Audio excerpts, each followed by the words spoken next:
Mikrofontest. Ich würde gerne, aber Hallo? meine Beine tun so weh. Rotes Herz. Hashtag Oh, das ist wieder gestern war super. gestern heute. Das fand ich schon wieder super. War Absicht. Hobby! Evans, Herr Piotr, Simsaler Blätter.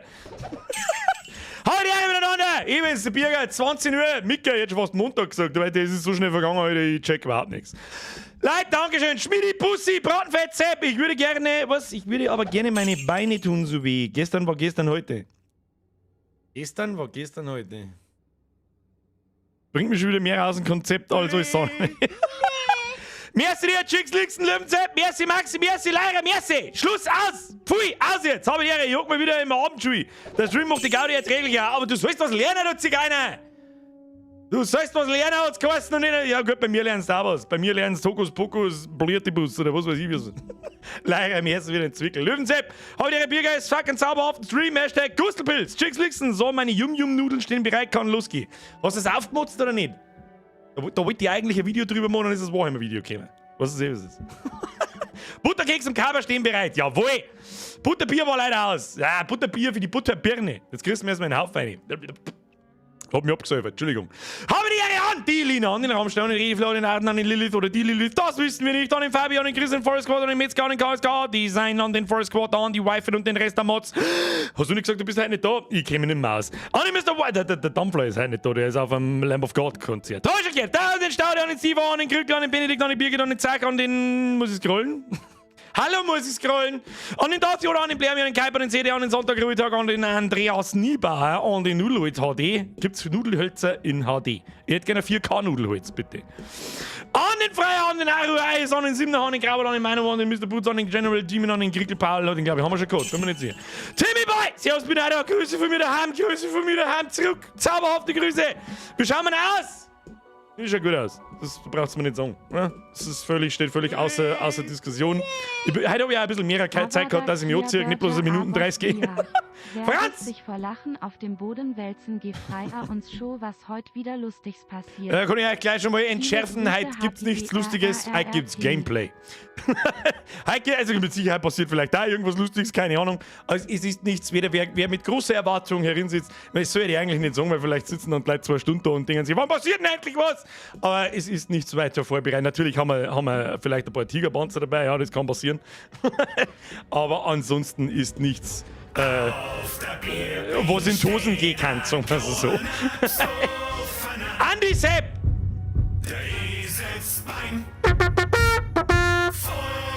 Aber ich gehe, das kommt jetzt noch 25 Mal. Wenn der erste habe ich anfangen zum Resub, merci dir für den Resub. Servus!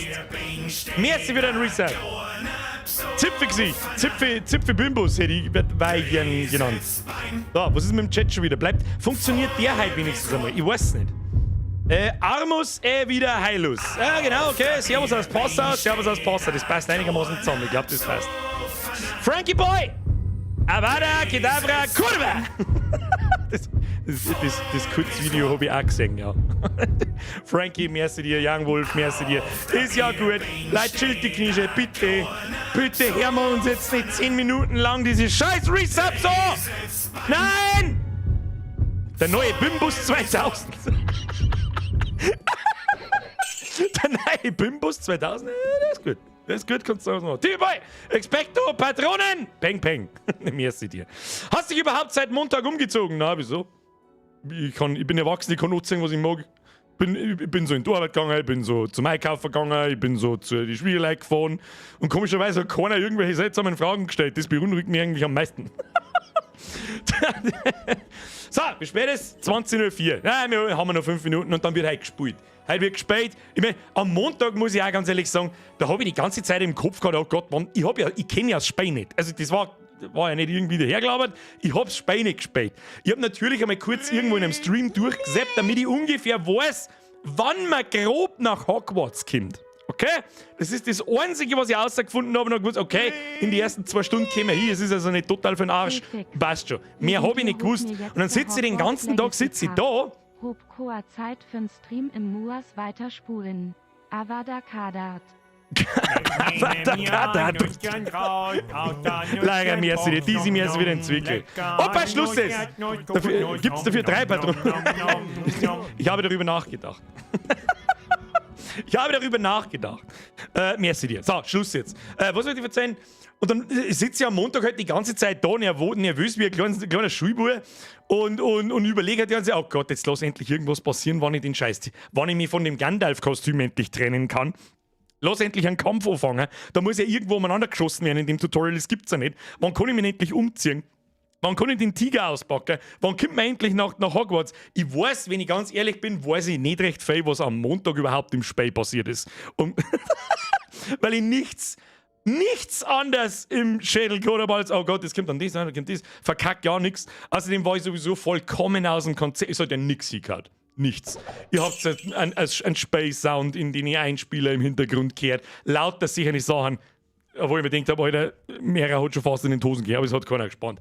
Was mich also, erst Phase 1. Erstmal merci für die ganzen Kommentare unter dem ersten Stream am Montag und das Lob. Herzlichen Dank dafür. Das ist, wenn man so will, meine Bezahlung dafür. Was mich unfassbar krass ärgert ist, ich kann in dem VOD, weil es Copyright geclaimed worden ist, nicht wegen der Einspieler, wo ich zuerst Angst gehabt hätte, wegen der Musik oder wegen der Harry Potter Filmszene, nichts davon. Irgendwo im Spiel kommt irgendeine Musik vor, die mir für 15 Sekunden lang Copyright claimed hat. Das heißt, das muss ich ausschneiden und dann kann man einen Chat nicht mehr lesen im Nachhinein.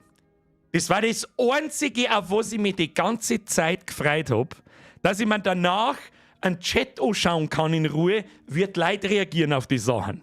Was ich jetzt nicht mehr da kann. Theoretisch habe ich alles umsonst gemacht. Ich kann's, auf Twitch habe ich ein bisschen lesen können, aber auf YouTube waren ja 5-mal so viele Leute da. Und ich bin da gesagt, Alter, das war ernst, Alter, das war das Einzige, für was ich es gemacht habe und jetzt kann ich es nicht anschauen. Ach, fuck you, YouTube, Alter. Naja, Schnurzelpötzchen, Flachwitz des Tages. Warum darf man bei Ikea nur in eine Richtung gehen? Weil es ein Einrichtungshaus ist. Schnurzelpötzchen, Hut ab, sie werden von Stream zu Stream besser. So. War aber sau gut und war sicher eine mega Arbeit. Um das geht's gar nicht mehr. Natürlich steckt da Arbeit dahinter, aber die hat ja Spaß gemacht. Aber es hat schon sehr lang gedauert, ja. Ist auch sehr ernüchternd, wenn ich fertig bin und merke so, Alter, wie viel Zeit hast du jetzt da reingebuttert und am Schluss kämen 3 sichere Sachen raus, oder wenn man denkt, hat sich das rentiert? Ich weiß nicht. Ich weiß nicht. Egal. War lustig. Auf alle Fälle habe ich sehr viel. Ja, ich darf ja die ganze Zeit darauf warten, dass irgendjemand im Chat fragt, hast du da einen Pimmel auf den Hirn? Wieso hast du einen Pimmel auf den Hirn? Blablabla, damit ich endlich sagen kann, wie es dazu gekommen ist. Na, der Trailer ist ja sauber zu schade, dass man dem bloß Arme sagt. Vielleicht ist er heute jemand da, der ihn nicht gesehen hat. Der ist Sprengi-approved. Was ist Sprengi-approved? Herr Schützhofer! Kommt da schon wieder. Harald Töpfer in Haus. Umsonst war es nicht. Natürlich war es nicht umsonst. Aber meine Bezahlung ist halt die Reaktion im Chat. Und dass ich währenddessen halt nichts lesen kann live, das wird auch klar sein. Das hat mich schon wieder ein wenig geärgert. Herr Schützhofer! Ist Erika mit den Beat Ivo hin außer im Stream? Ich such's halt einfach nach Erika Remix. Irgendwo auf YouTube. Ich glaube, im Discord ist er auch irgendwo verlinkt. Warum hast du ein Hirn auf dem Pimmel? Weiß ich nicht. Zu viel Wingardium Leviosa. Lengardium Heviosa. Wir werden heute gibt's weniger Blödschiss, heute gibt's mehr Gameplay. Ich hab unfassbar viel Bock, endlich in dem Spiel umeinander zu laufen und irgendwas mitzukriegen davon. Ich bin so gespannt, wie es in Hogwarts zugeht. Ich möchte die ersten 2 Hauptmissionen sehen und so weiter. Weißt du, was ist? Ich hab's noch nicht gesehen, also pimmeltechnisch. Dragoncry! Am Montag war euch sehr geil, die Dankeschön. Macht sich auf jeden Fall bezahlt. Ja, um Gott, so war es jetzt nicht gemeint. Ich glaube, das haben jetzt auch wieder einige falsch verstanden. Merci dir. Jonas, wer hat einen Zipfel im Gesicht? Hashtag Bier. Ich nehme mir ein Nüsschen raus. Irgendjemand wird nicht angezeigt. Ich glaube, es ist der Vollbeuter. Vollbeuter, da ist, tut mir leid, du wirst schon wieder nicht anzeigen, aber es ist jetzt Streamlabs geschuldigt. Ich lese vor. Pimmel, warum? Voll zerpimmelt. Ist nicht so schlimm, dass man es nicht lesen kann. Warum schaut das Emote eigentlich aus wie der Lord selber? Was für. Oh, der Lord meinst. Ja, das habe ich mir auch schon oft gefragt. Mr. Big Dick 92. Big Dick DPS. So, Freunde der Sonne, kannst du nur mit deinen Zauberstab zeigen?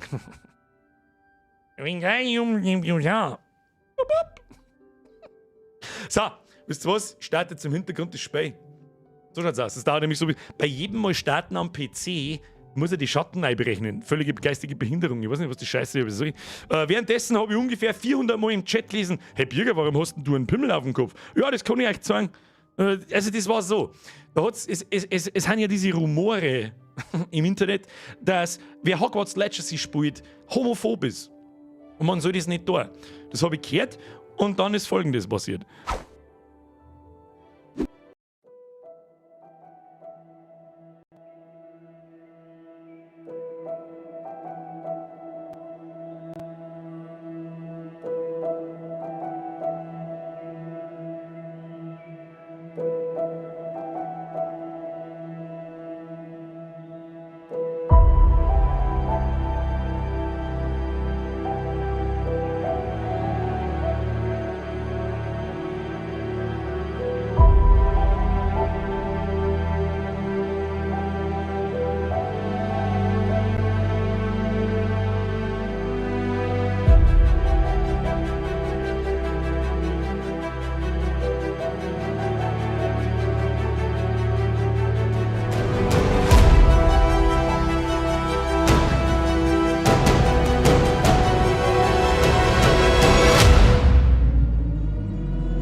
Ja, ist ganz blöd hergegangen. Ganz blöd hergegangen.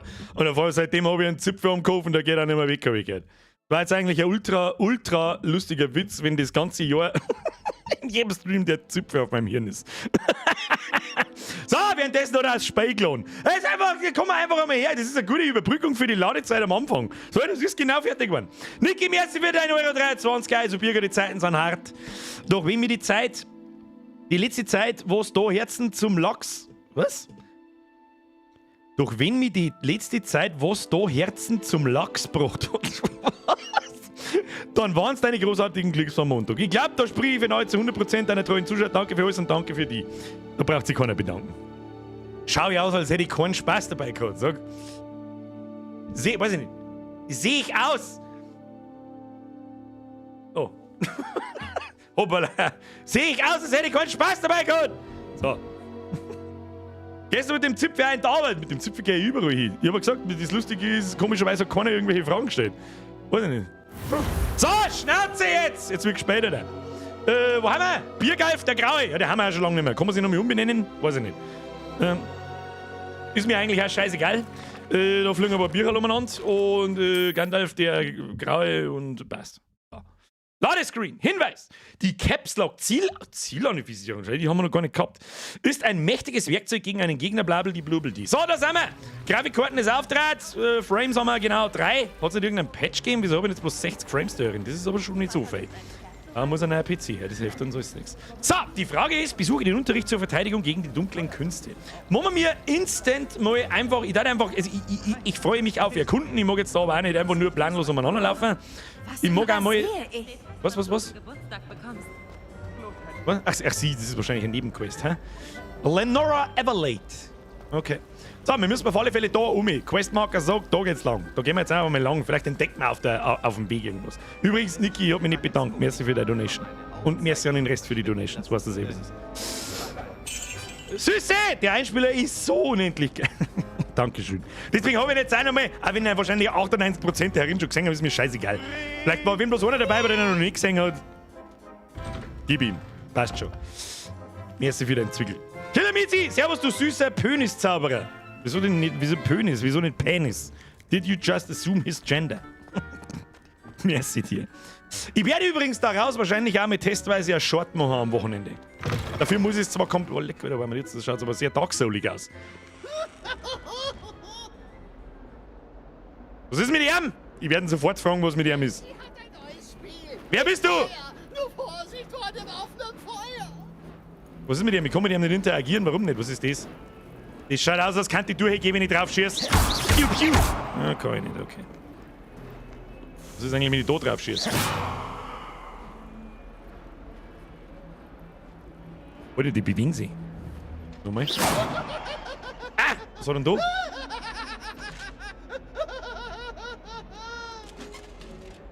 Okay, das, was ist das ist das internationale Zeichen für Lost ist. Ja, was ist da hinten? Da ist was. Ich hab's genau gesehen. So, wie geht Ridiculous? Nein, das war nicht Ridiculous. Das war Revelium. Ridiculous ist was anderes. Da ist was. Da ist Ratz. Was will mit der? Da hat doch gerade was geblinkt, oder nicht? Ich lass mich schon wieder sauber, das ist krass. Schlossstufe 2. Gut, sie fix, ich lass mich schon wieder von jedem Scheißdreck ablenken. Was ist das? Ich wollte gerade sagen, der hat doch gerade zwinkert. Wie, ne? Man stelle sich vor, jemand gibt sich Mühe in seiner Welt. Da leck, jetzt hätte ich fast hergespielt. Na, schauen wir mal. Kann ich mit dem interagieren? Ja, kann ich. Was ist das? Da kann er mal eins ausholen. Das ist ein Fantastic Beasts Universum. Warum steht da eigentlich am jedem zweiten Eck ein Globus umeinander? Was haben wir? Schaut finster aus. Schaut aber aus, als könnte ich was wärst du da tun? Wer bist du? Was machst du da so in deiner Freizeit? Weiß man nicht so genau. Hätte es dir schwer, bei einem Verwirrungselixier die richtige Konsistenz zu erzielen? Meins ist immer zu dünn. Was? Was? Verstehe nicht. Tommy! Babibibibu! Merci. Merci auch. Schluss. Schluss jetzt mit Donations. Ich mach jetzt nochmal aus die Tappen zum Alerts ausmachen. Bin zu faul. So, wir haben jetzt unsere erste Unterrichtsstunde in Verteidigung gegen die dunklen Künste. Bin ich gespannt. Was ist denn, wenn ich in das Auge einschieße? Nix. Schade. So, Auftrag annehmen. Bin ich gespannt. Achtung, Achtung. Oh. Stupor! Ist das alles? Avada! Levioso! Professor Hackett! Seien Sie so gut und jagen Sie einander in Ihrer Freizeit in die Luft. Neue Schüler kommen jedes Jahr. Doch ich habe nur einen schwarzen Hebridenschädel. Er stammt von der großen Wilderer-Razzia 1878, von der Sie sicher gehört haben. Ah ja, freilich. Und, falls Sie sich fragen, wie eine alte Frau wie ich im Alleingang den größten Wildererring in Ostwales ausschalten und sich nun damit brüsten kann, pures Wissen. Ich will gerade sagen, die Schachtel ist unsere Für die Lehrerin. Weisen bedeutet Alter kaum etwas. Heute besprechen wir einen Zauber, der mich schon öfter vor dem Tod durch schwarze Magier bewahrt hat, als mir lieb sein kann. Levioso. Levioso? Ein Schwebezauber? Levioso! Ein überraschter Gegner ist ein schwacher Gegner. Wollen Sie sich schützen, Poole? Nein? Was ich als Unsägliche gelernt habe, ist der Vorteil der Schlichtheit. Gerade im Eifer des Gefechts. Nun, üben wir, was wir gelernt haben. Fangen wir mal klein an. Und seit dass der Chat schon wieder nicht geht, kann mir irgendjemand was in den Chat einschreiben. Wir lernen jetzt Levioso. Das ist die kleine Schwester von Wingardium Leviosa. Test funktioniert. Schaut, hallo, alle haben gespannt beim Zuschauen. Ja, ich seh's schon. Wie ist es gleich wieder gegangen? Mit Leertaste, dann geht's los. Dann muss ich da so nachfahren. Ja, ich versteh's schon.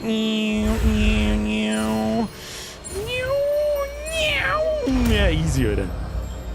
Ja, total für Katz. Das ist ein Geschenkte.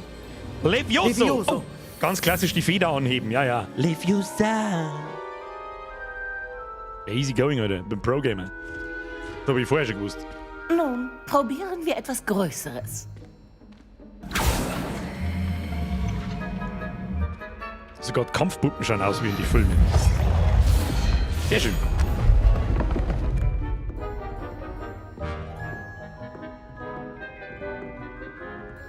Jetzt muss ich den Typen fliegen lassen, oder was?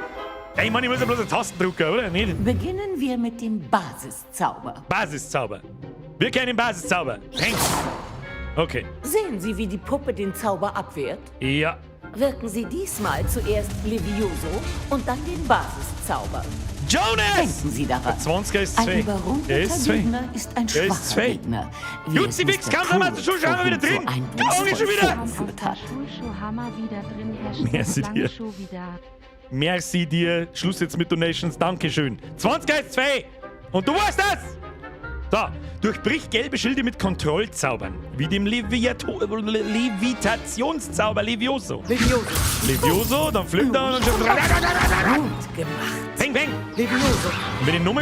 Was passiert eigentlich, wenn die Nummer fliegen lässt? Ach, das hat cool. Ah, da schau hin. Der hat Cooldown, wenn man zaubert. Wenn ich das zweimal schnell hintereinander mache, dann verbrenne ich mich. Haha! Schluss! Leute, muss ich jetzt wirklich noch mal. Ich krieg einen Vogel. Ich krieg einen Vogel. Schluss, Tommy. Lies doch einmal gescheit. Zipfelgesicht. Ich mag's nicht. Sehr gut. Aber am besten kann man in Duellen Babidi. Sie beide fangen Babidi. an. Duellanten in Ist das Position. okay so? Zeit für deine Zipfelgesicht. Hogwarts-Begrüßung. Also, Mir ist ich wieder will ein Schluss jetzt. faires Duell. Nur mit Levioso, ein Duell gegen einen Basiszauber Slytherin. und Protego. Aha. Beginnen Sie. Okay, verteidigen tut man, glaube ich, auf Q, wenn ich mich richtig erinnere. Und dann lässt man einfach fliegen und schießt man zusammen. So, fliege mal.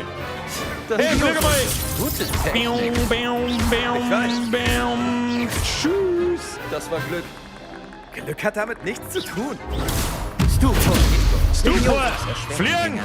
Piu, piu, piu, piu! Erstes Duell. Der kann er gar nichts! Sagen wir einfach, ich lerne schnell. Sebastian Swallow ist da gestanden, glaube ich. Ja. Nicht schlecht für den Anfang. Du teilst aus, wie du einsteckst. Tja, ich hab leider nichts eingesteckt. Tja! Slytherin Scum! Sie haben meine Herausforderung gemeistert. Ja, die war jetzt auch nicht so schwer, Punkte für Oma. Gryffindor. Danke, Professor Hackett. Ich freue mich über diese Übungsmöglichkeit. Wie viele Wenn Punkte? Ihre heutige Leistung auf mehr schließen lässt, können wir Großes von Ihnen erwarten. Ich verlange von meinen Schülerinnen und Schülern Spitzenleistungen. Sie sind dazu fähig und müssen sie auch erbringen. Ein Duell im Klassenzimmer ist eine Sache, aber ein Kampf gegen Karl schwarze Josef. Magier Er war oder, der V2 was immer Rakete. wahrscheinlicher Mein Gott, wird, gegen Kobolde ist eine ganz andere. Merci dir. Verstanden, Professor. Gut, Sie sollten weiter üben, wann immer Sie können. Vielleicht hat Mr. Cello ja ein paar Anregungen. Wie gesagt, gut gemacht heute. Ich werde mich bald mit weiteren Aufgaben melden. Das glaube ich, habe ich am Montag auch schon ein paar. gut. Das Schnauze. war genug Aufregung für heute. Ruhe. Wir machen jetzt Schluss. Wir machen jetzt Schluss. Das ist aber ganz dubios, dass diese Unterrichtsstunden auf einmal bloß 4 Sekunden dauern gefühlt. So, ich gehe jetzt mal da oben auf und schau, was da zum Holen gibt. Gibt's da was zum Holen? Scheiße, Schloss auf Stufe 2. Dann können wir bei ihr ins Büro einbrechen wahrscheinlich. Ja, das war jetzt keine so schwere Hauptmission, muss ich sagen. Ich glaube, wir haben heute immer noch im Tutorial. Ich möchte auf alle Fälle einmal loswerden, dass die deutsche Synchro wirklich richtig gut gemacht ist. Das muss man einfach Gute einmal... Arbeit. Was ist mit ihm? Schauen wir mal. Das hat Spaß gemacht. Ein Duell für die Geschichtsbücher. Alle werden darüber sprechen. Auf jeden Fall eine gute Übung. Übung? Das war wie ein Duell gegen einen Experten. Ich bin übrigens Sebastian Cello. Dafür, dass du neu bist, bist du aber geschickt mit dem Zauberstab. Aber vielleicht war das ja nicht dein erstes Duell. So viel Lob und Zuspruch von jemand aus dem Hause Slytherin bin ich nicht gewohnt. Ich habe schon oft mit meinem Zauberstab gekämpft. Das war es. Ich habe meinen Zauberstab noch nie im Kampf genutzt. Nein, war es nicht. Sei froh, dass ich mich zurückgehalten habe. Ja, das ist die richtige Ich arrogante verstehe. Art und Dann Weise, schuldest du die mir jetzt noch zu ein Gryffindor auf alle richtiges Fälle Duell. passt. Weißt Herr Ganschnick, habe die Ehre zurück. du Merci wärst dir. perfekt für eine bestimmte, Schluss jetzt. nicht genehmigte Duellorganisation geeignet. Was? Was? Weißt du, du wärst perfekt für eine bestimmte, nicht genehmigte Duellorganisation geeignet? Was jetzt nicht wie mir klingt eher verdächtig. Wir haben ja gesagt, wir spielen einen guten Charakter. Klingt verdächtig. Du Slytherin-Zipfel, du. Ungenehmigt. Ich weiß ja nicht. Nein, Die das ist Schulregeln nichts. gibt es aus gutem Grund. Nein. Ja, damit Schüler im Dunkeln bleiben. Auf so vieles sind wir angeblich nicht vorbereitet. Wenn du deine Zeit in Hogwarts voll ausnutzen willst, musst du ab und an auch mal die Regeln brechen. Hätte mich ja Ob gewundert. du einem geheimen Duellclub beitrittst oder in die verbotene Abteilung der Bibliothek schleichst, man muss nur schlau Schöne genug Anspielung. sein, sich nicht erwischen zu lassen. Danke, Sebastian. Ich werde es mir merken. Gut, war schön mit dir zu sprechen. Wir sehen uns sicher bald.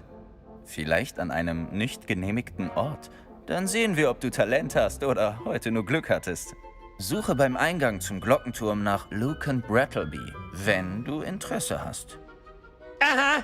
Eine Einladung in den bis bald. Fight Club. Regel Nummer 1, niemand spricht über den Fight Club. Sehe ich schon, Auftrag abgeschlossen. Unterrichtsstunde Verteidigung gegen die dunklen Künste. Begib dich zum Unterrichtsraum für Zauberkunst. Aha. Wo ist das wieder? 42 Meter nach oben. Das kriegen wir hin. Aber kurze Hauptquest. Ja gut, wir haben auch noch nicht weit. Was ist da? Wie schön, Sie Wir kommen zu das. sehen. Wir kommen das. Revelio. Hab ich das schon? Die Dinger, die grünen, die hab ich schon, oder? Jetzt sind wir auf Zeiten jetzt noch. Jetzt, was ist da los? Alter, schaut aus wie der Ritter aus Shrek. Was passiert denn eigentlich, wenn man auf ein Battle schießt? Ah. Schade. Schade. Dass nichts passiert und das ist ein bisschen komisch, aber was ist das für ein Hund? Bewegt sich wirklich jetzt, Battle? Ich kann nicht aufhören zum Schauen! Schluss! Wo geht's denn Treppen auf? Was haben wir denn da wieder? Haben wir denn da wieder für ein verrücktes Bild? Was ist das? Ich bin aus Warum zur Hölle hängen in Hogwarts Bist Battle auf von die Knochen Hexen verbrennen? gedemütigt? Ja, ich könnte...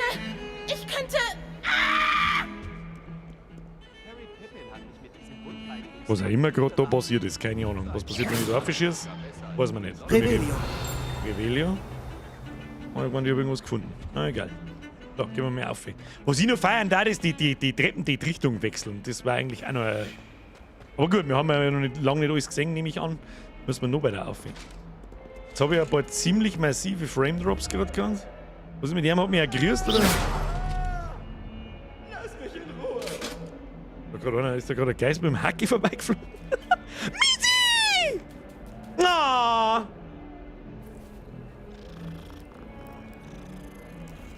Oh. Hashtag oh. Ab in den Chat. Oh. Was das mich interessieren denn? Levioso.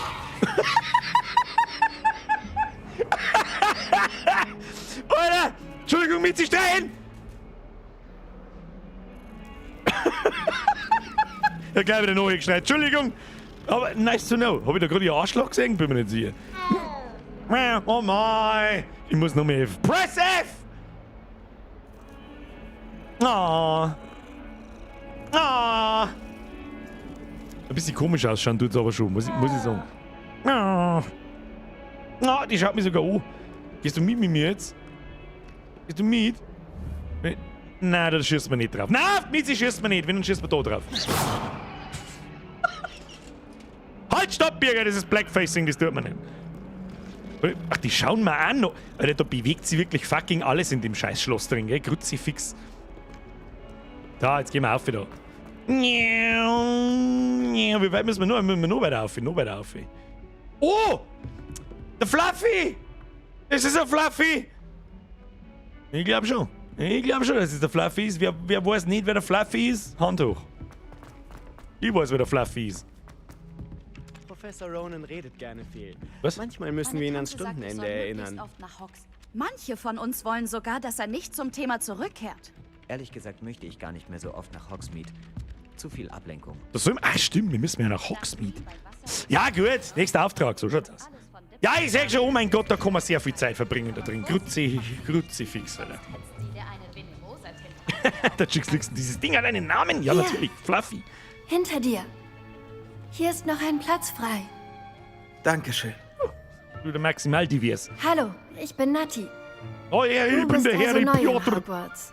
Kennst Kennst du denn Professor Ronan schon? Aber Zwock. Wieder ein neuer Lehrer. Beginnen wir? Willkommen im 5. Jahr des Faches Zauberkunst. Dieses Jahr ist für Ihre Ausbildung in der Zauberkunst äußerst wichtig. Flo, merci dir.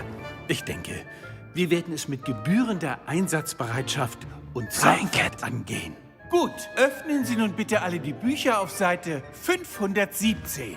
Aber bevor wir beginnen, kann mir hier jemand den Unterschied zwischen den Beschwörungen des Farbwechsels und Wachstumszauber nennen? Termine so. Niemand? Ich fürchte, fürs Lernen ist es jetzt zu spät. Die Sommermonate müssen für Sie schwer gewesen sein. Wie es aussieht, haben Sie in den Ferien aneinander Obliviate geübt. Kennen Sie denn überhaupt noch den Standard-Aufrufe-Zauber?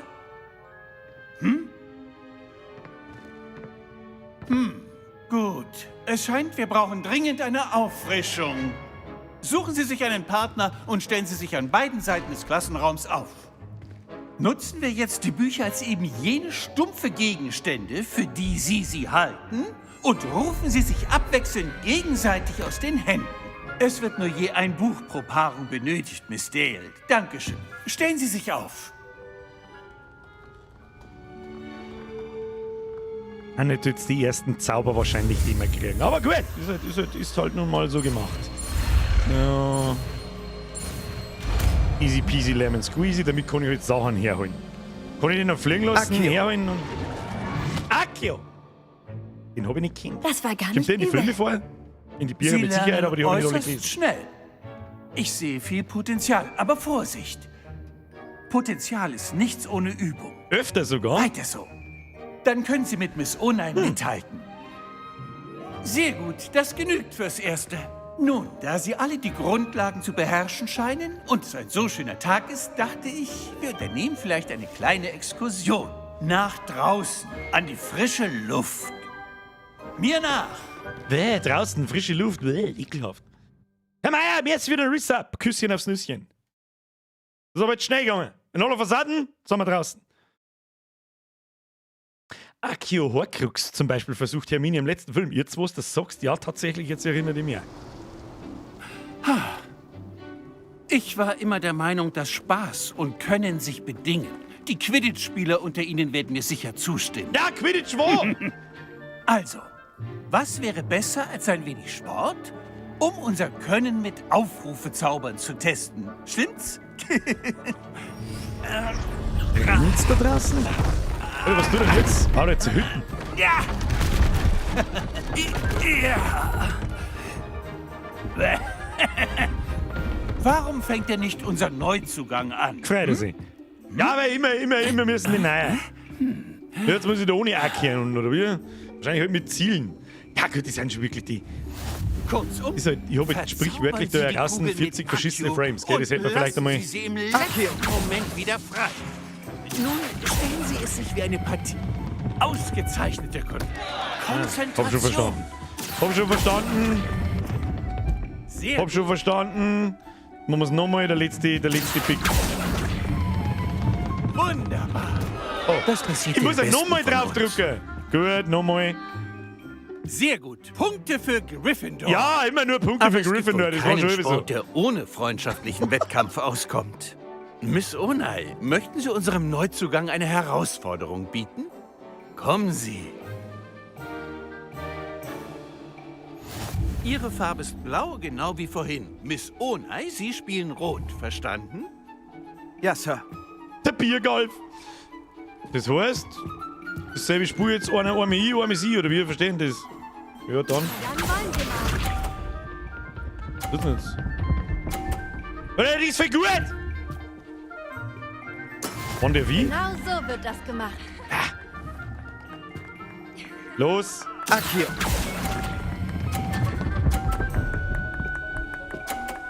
Ich glaube, er ist mit so gemacht. Was gibt's jetzt da zum Schauen? Ausgezeichnete Kontrolle. Ich weiß nicht, was es jetzt da zum Schauen gibt.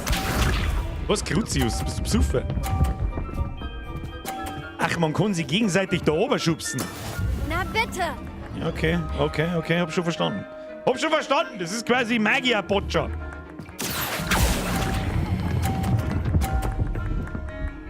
Ah, ich zieh alle 53 rein, so schaut's aus. Und du ziehst, weiß ich nicht. Großartig. Konzentration. Natzeis! Oh, jetzt schubst du sie beide da rein, das ist nicht gut. Das ist nicht gut! Das ist nicht gut. Müssen wir genau da durchziehen. Sag ich dir, was ist, wir platzieren wir genau da drin. Sag ich dir, was ist? Accio. Sag es dir. Nein! Jetzt nicht die Fassung verlieren. Da!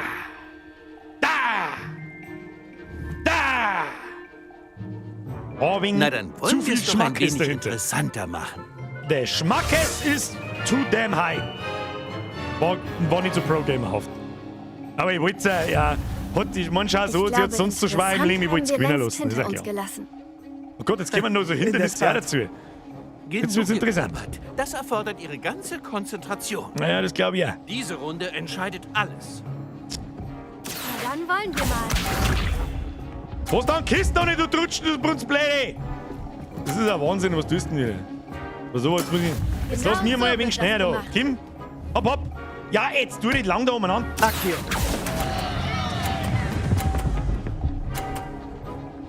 Ja, easy. Easy, gute Frau. Dafür Sagst du revanchiere das? ich mich noch. Ah, da kannst du schauen, was du magst. Durch Kisten kannst du auch nicht Gut durchschauen. zu.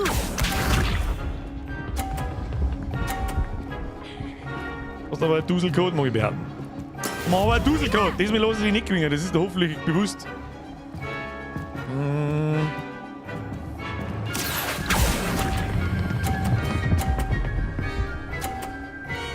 Ja, da geh ich einfach cool von dannen, währenddessen mein Mantel wedelt. Du, die Frau. Schubst jetzt ja alle meine Kugel, aber du Mistmatz. So nicht. Da, lass mich nochmal. Lass mich nochmal. Ah, geht schon. Geht schon. Kim. Und Akio.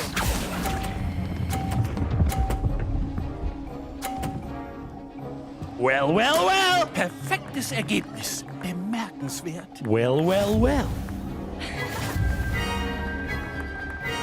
Absolutes Pro-Gaming, meine sehr verehrten Damen und Herren. Da schaut er schlecht. Sehr gut. Alle Bei beiden. Rosenburg. Gute Arbeit. Der scheiß Mantel ist sauheiß! So ist was ich weiß! Du den Weg jetzt! Na, lass ihn da. Ich bleib überall hängen, komm nicht rieren und... Wir sind fertig. Vergessen Sie Ihre Sachen nicht. Oh ja, Akio, komm mal Sehr rein. gut gespielt. Ich schon. Ich muss gestehen, dass ich dich wohl unterschätzt habe. Ja, das hab ich Es gewusst. dauerte Wochen, bis ich Akio beherrschte. Es hat Wochen gedauert, bis ich hier irgendwas richtig machen konnte. Es wird leichter. Versprochen. Was, es wird leichter? Ich hab dich gerade total fertig gemacht. Was möchtest du von mir? Schön, dass du das verstehst. Danke, dass du das sagst. Es ist sehr viel auf einmal. Das kann man sagen. Ich weiß noch, wie es mir bei meiner Ankunft ging. Ich bin kurz vor meinem 4. Jahr von Ouagadougou hierher gewechselt.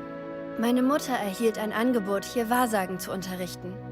Und ehe ich mich versah, verließen wir Uganda und waren auf der anderen Seite der Welt, in einer ganz Sie ist halt neuen wirklich Schule. aus fucking Uganda.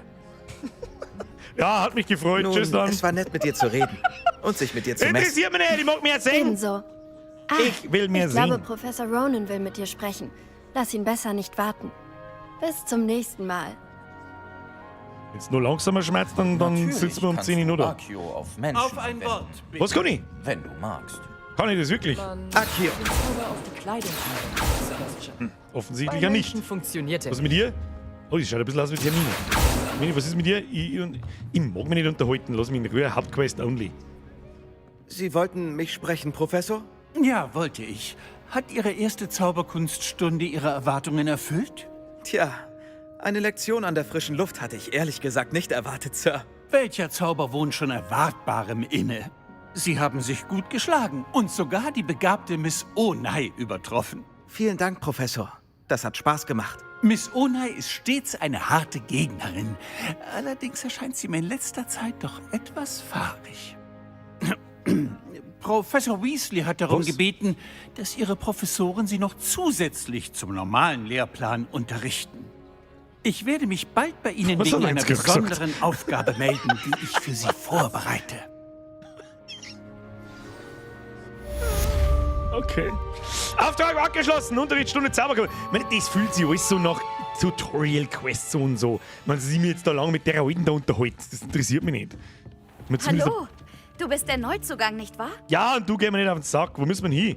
Wo? Moment, M. Nein, M war Map. Map! Wir müssen Nebenaufträge sind jetzt verfügbar. Verfügbare Nebenaufträge, das sind die kleinen weißen Kastel, sind in den Regionen von Hogwarts mit einem Fahndal gekennzeichnet und können bei Erkundung der Welt gefunden werden. Diese Aufträge verleihen EP, haben aber keinen Einfluss auf die Hauptgeschichte. Okay. Also haben das da als Nebenquests so überall, das sind die Portpunkte. Und wir verstehen das. Aufträge. Schauen wir mal. Oh, ich weiß gar nicht, was wir überhaupt tun müssen dann.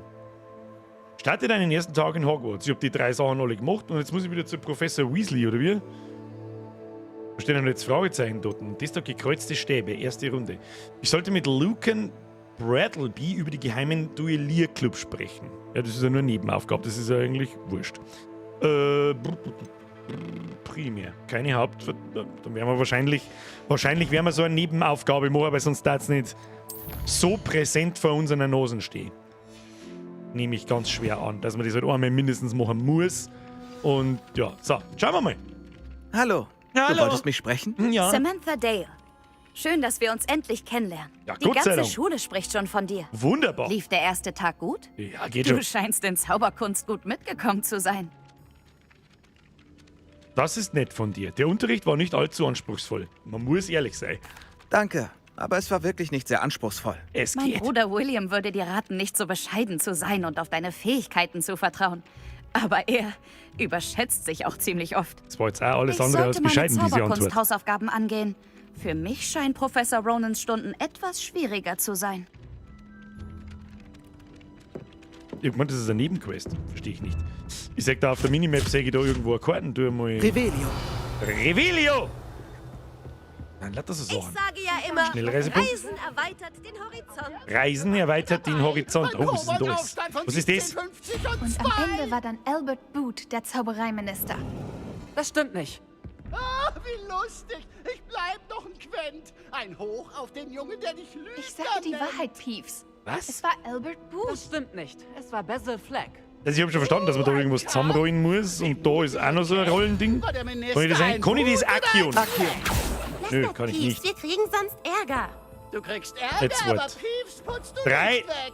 Sie 0, lässt gut. 3, 5, Der Frage. nimmt's Fleck.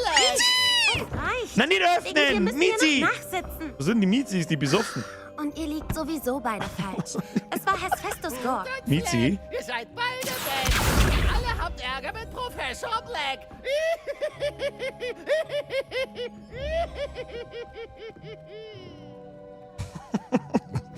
Also nochmal von vorne, jetzt pass auf. 4, 12, Viertel, 2 Fragezeichen. 4, was kann denn das Viertel mit 4 und 12 zu? Ich meine, ich sehe die Symbole da schon. Da ist das Viertel und da ist das komische Viech. Da ist das Viertel, da ist das komische Viech.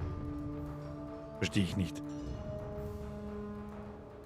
Man muss eine Schriftrolle finden zum Entschlüsseln. Das sind übrigens die einzigen Tipps, die ich gelten lasse. Nicht sagen, wie wir drauf kommen, wenn ich da natürlich noch irgendwas finden muss. Das findet dann vielleicht später im Schloss auf Stufe 1. Na gut, ja, ich weiß ehrlich gesagt nicht so hundertprozentig, was wir da sind. Dann streiten wir halt lieber mal die Miezi. Ich weiß es, darf aber nichts sagen. Brav, ja. So ist brav. Ich mag schon selber herausfinden. Dass wir mir übrigens nicht das ganze Spiel spielen werden, ich glaube, das darf von einem jedem klar sein. Das Spiel hat weit über 30 Stunden Spielzeit. Dass wir mir da nicht alles sehen werden, das ist auch klar. Aber halt ein bisschen was. Eine Zeit lang, solange keine anderen Spieler nicht da sind, werden wir es spielen. Und dass wir da nicht durchkommen, das ist mir auch bewusst. Ich habe ehrlich gesagt keine Ahnung, wo wir hinlaufen. Jetzt gehen wir einfach... Da ist es aber finster. Was ist das? Was ist das? Revelio. Revelio? Was kann ich da tun? Da unten ist irgendwas. Ich weiß nicht, was ich mit dem Ding tun kann, wenn es blau ist. Um ehrlich zu sein.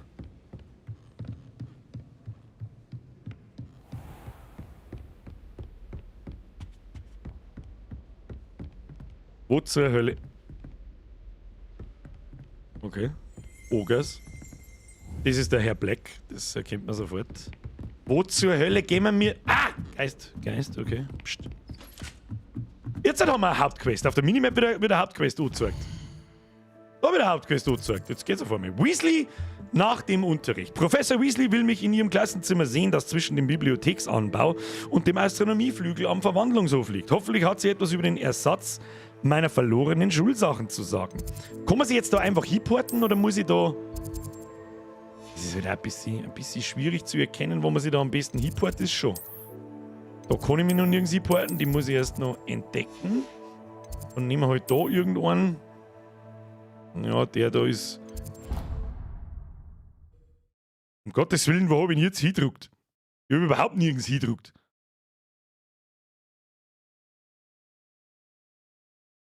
Was haben Sie jetzt vor? Ich habe keine Ahnung, weil ich nicht weiß, wo ich bin. Aber in dieser Richtung muss irgendwo die Hauptquest sein. Hat es nicht irgendeinen Knopf gegeben, wo man draufdrücken kann und dann, ja, gehen wir mal oben. Alles, was ich weiß, ist, wir müssen mal oben. Das muss gelingen. Das muss gelingen. Da, glaube ich, hat man durchgehen können. Jawohl. So, irgendwie müssen wir in diese Richtung. Da ist eine Schnellreise. Schnellreise, da ist irgendwo. Schon wieder ein Mizi! Das ist immer die gleiche Mizi. Mizi! Graue Katze. Und da ist irgendwo, da ist auf der Minimap, das seht ihr nicht, da geht es mal schnell auf Zeiten. Warte mal. Ja. Auf der Minimap, da wird mir eine Karten angezeigt. Revelio. Ich frage mich, wie ich die sehen kann. Weil mit Revelio sehe ich sie offensichtlich nicht. Die muss ja direkt Da ist er irgendwo. Ach, das ist ein Garten. V wie Fegfeise. Was war V gleich wieder? Muss ich da oben bleiben? No, scheint nicht. Du verfolgst zurzeit nichts. Dann werde ich wahrscheinlich die Hauptquest als Ausrüstung, Inventar, Sammlungen, Aufträge. Wenn jemand trifft Professor Weasley, den werden wir markieren müssen. Gehen wir wieder raus. Das war toll, wenn das schneller geht, oder nicht bei jedem Mal Escape drucken. Machen wir so. Ja, dann sagt uns, wo wir hin müssen. Schaut schon nicht aus. Super. Ich bin ein Vollidiot. Auftrag anfangen! Los geht's! Was Hoppla, ist mit dem 3 Meter Raum, um sich. Professor? Oh, leck der Tobi, schaut aus wie Penner. Dick. Vielleicht könntest du... Oh, entschuldigen Sie, Dick. Ah, da sind sie.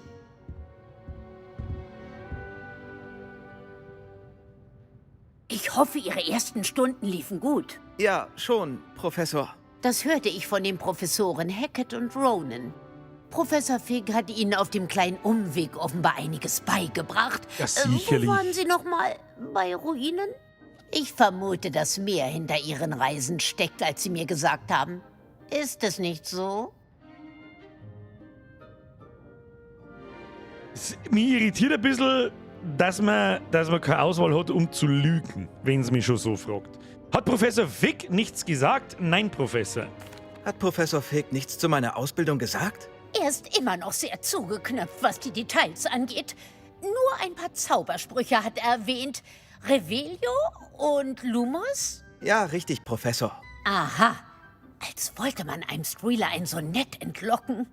Trotzdem müssen Sie auf dem bereits Gelernten aufbauen. Darum habe ich Ihre Professoren gebeten, Ihnen Zusatzaufgaben zu geben, damit Sie schneller vorankommen. Was? Mehr Arbeit? Die weiß Ich wahrscheinlich bin nicht, mit wem das wirklich redet. nicht sicher, ob ich Zeit dafür habe, Professor. Die finden Sie schon.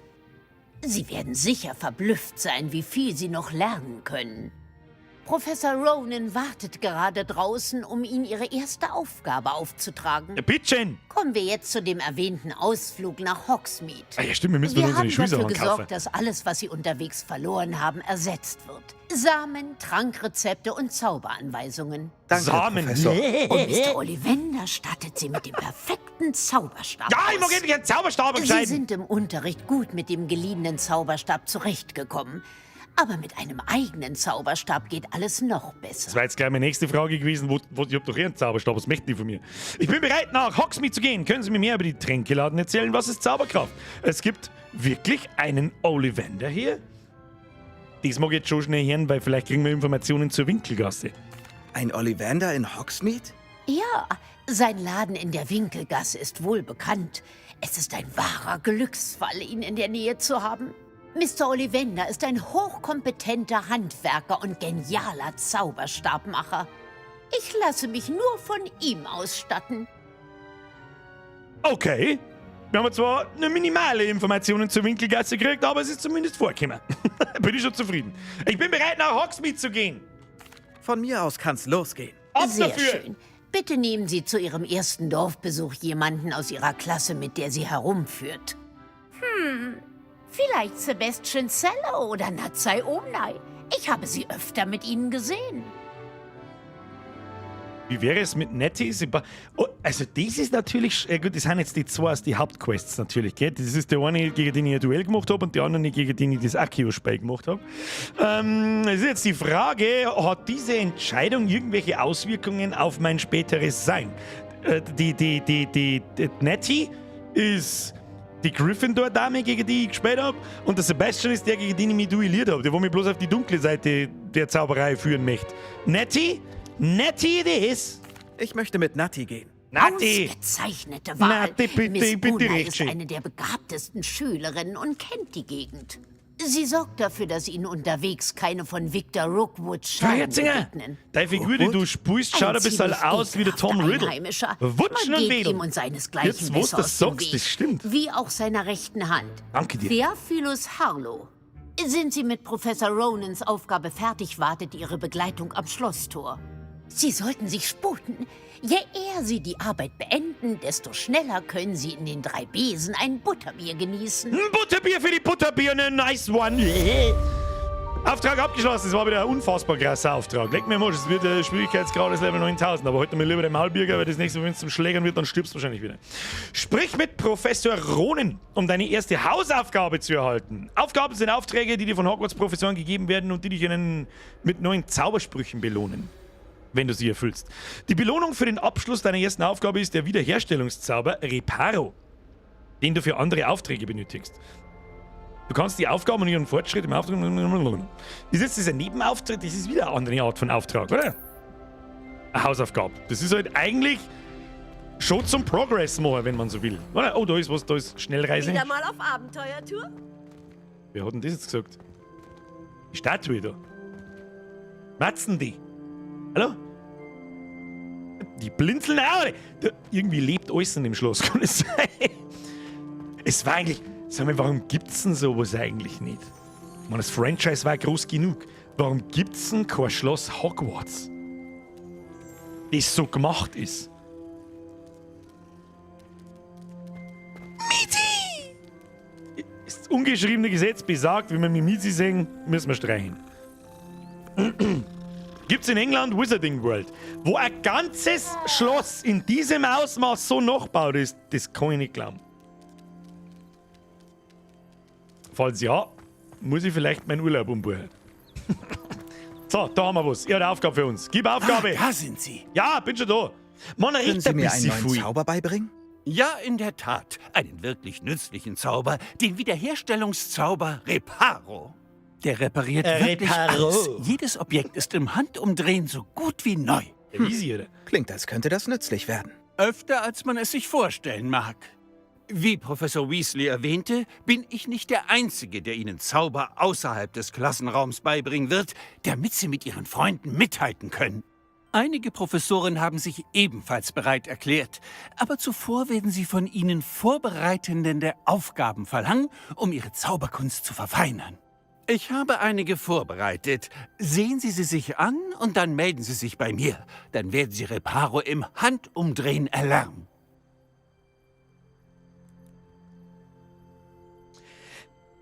Reparo! Bürgerin! Da geht!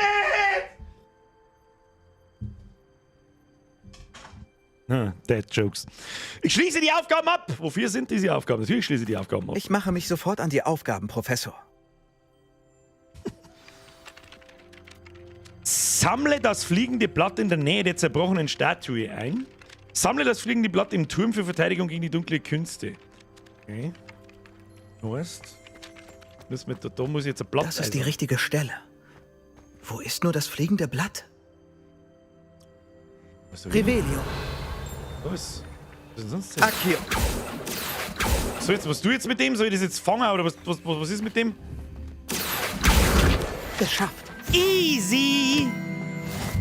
Und kann ich da vielleicht ohne Accion? Nein, ohne Accion. Okay. So, Handbücher sammeln. Wo ist das andere nicht? Da hinten irgendwo. Riesig, oder? Hier muss irgendwo ein fliegendes Blatt sein. Ja, Revelio riegelt. Revelio riegelt. Revelio riegelt doch nicht. Da ist ein Questmarker. Ich seh's. Da ist was. Seele Hill. Was ist mit dir? Zenobia Noke. Geh weg. Ich muss. Da ist ein Bladel. Ich seh's doch eh. Accio. Nicht in den Pfosten zaubern.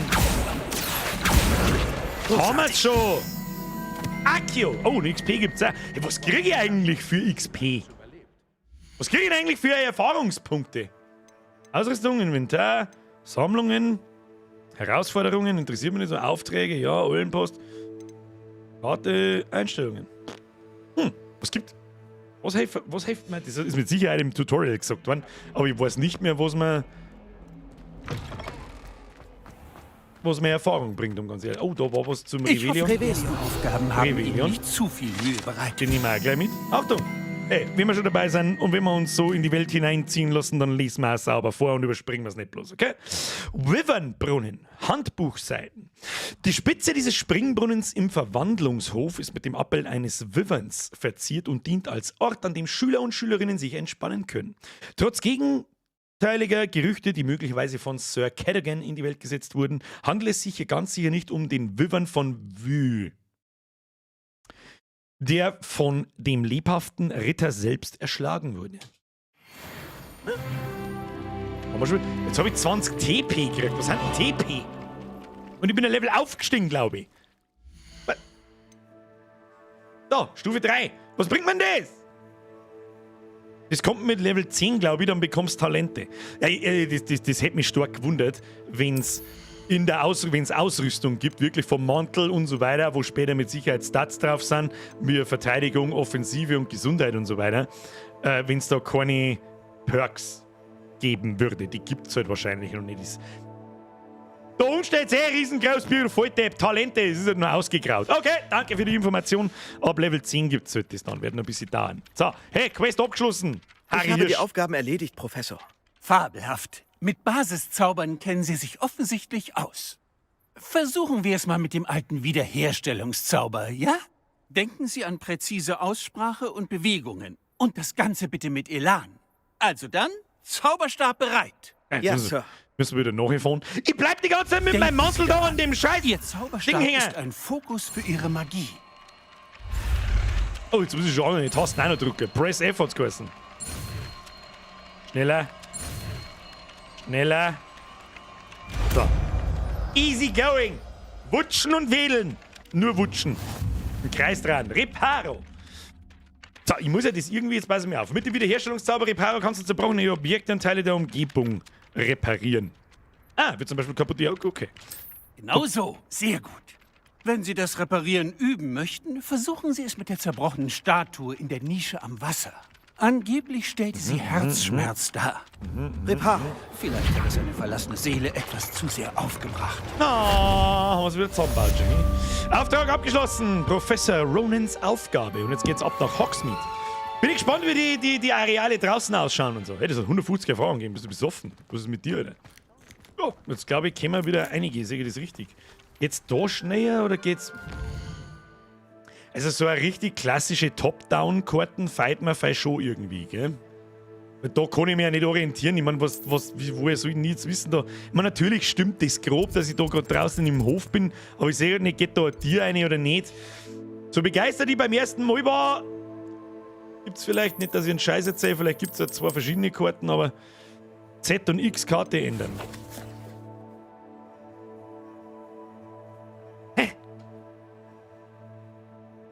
Leg mir am Arsch! Musst nicht Eamon Birger, um Zauber zu machen. Ja, es stimmt. Haben wir letztes Mal schon gespannt, dass das automatisch anvisiert, gell? Naja, gut. Wir schauen mal, ob wir das Ding finden können. Du verfolgst zurzeit nichts. Gehen wir mal auf I. Was ist denn Ausrüstung, Aufträge? Was ist denn Aufträge für ein Buchstabe? Weiß ich nicht. Willkommen in Hogsmeade! Ja, das ist unsere nächste benötigte Stufe 2. Belohnungen, alte Magiewurf, alte Magie, Reparo. Reparo haben wir doch schon. Vielleicht war aber das auch Teil dieser Hauptquest. Naja, egal. Da müssen wir lang. Kann ich da reingehen? Wieder tatsächlich. Lol. Wenn's nicht damit rechnest, dass du irgendwo reingehen kannst und auf einmal kannst du doch reingehen. Wie schön, dass der Raum schon wieder ausschaut. Ich krieg gleich einen Schlaganfall vor lauter... Was ist nur so alt, schön? Kann man die Aktion? Hey, Mieze! Okay, die ist transparent. Ja, ich fürchte, wir müssen auf V drücken. Ich weise mir mal den Weg da. Kennen Sie ja keine Sau nicht aus, das ist ein Wahnsinn. Haben wir total falsch. Haben wir mir total falsch. Wo geht's lang? Da geht's lang. Er führt mich sogar an die Schüler vorbei. Wer soll sich denn da auskennen? Los geht's. Was haben wir da? Da ist was. Ich hab's genau gesehen. Was ist das?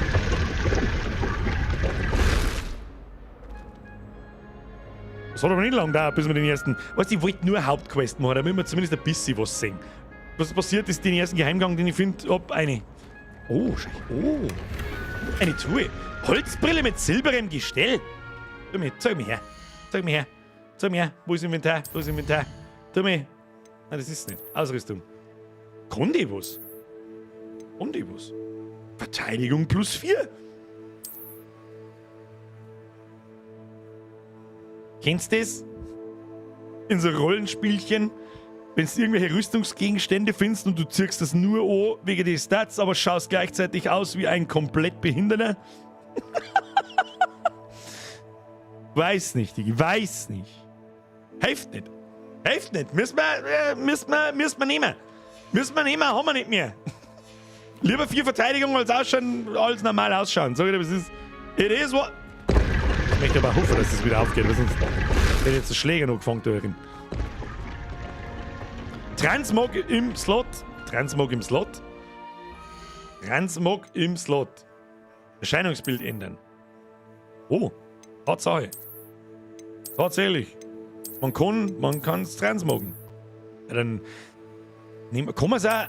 Man kann ausschalten. Sehr gut. Weil die komische Harry Potter Brille, die ist too obvious. Sehr gut. Haben sie die Leute tatsächlich was denkt, wie sie das Spiel gemacht haben? Glaubst du es eh nicht? So, nächste Quest heißt übrigens, triff Nettie in der Nähe des Eingangs.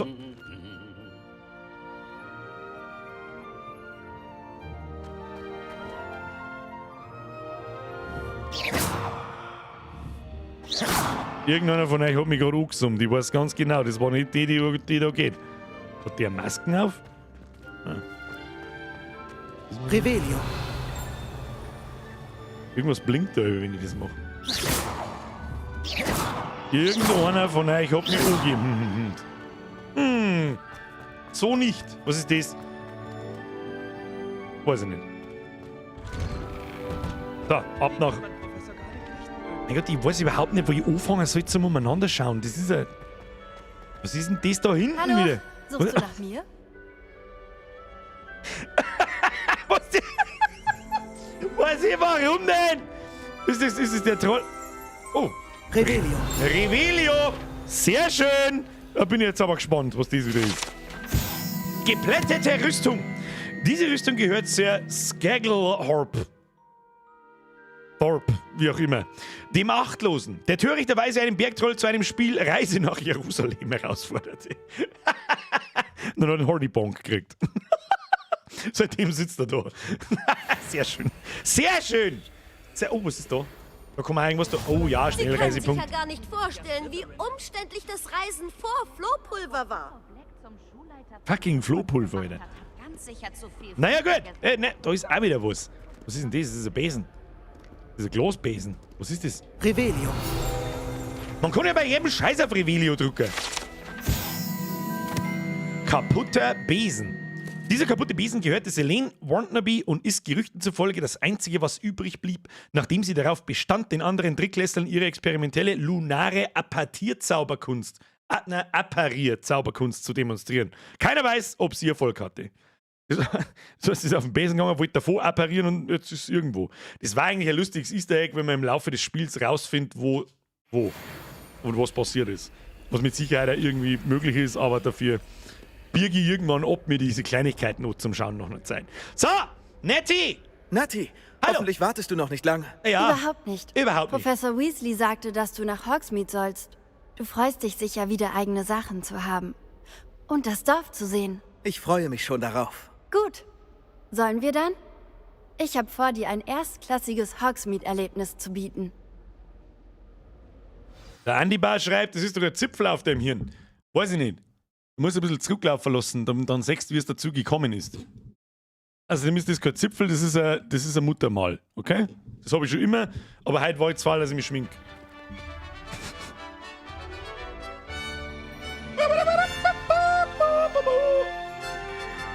Warum? Kannst mir nicht eine Kiste Bier vorbeizaubern? Warte, ich probier's.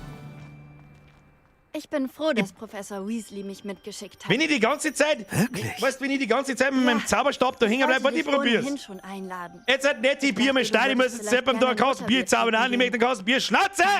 Professor Weasleys Schnauze! war genau richtig. Aber okay. Ah, möchte ich aber hoffen. So. Okay, Andi, ich probier's. Heute spielen wir Hogwarts und nicht ein Landi. Hier kommt ein Kasten für den Andi.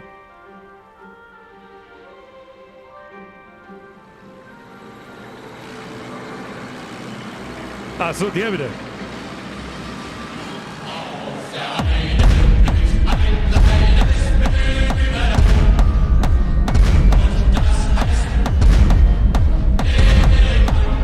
war nicht der richtige Weg, halt!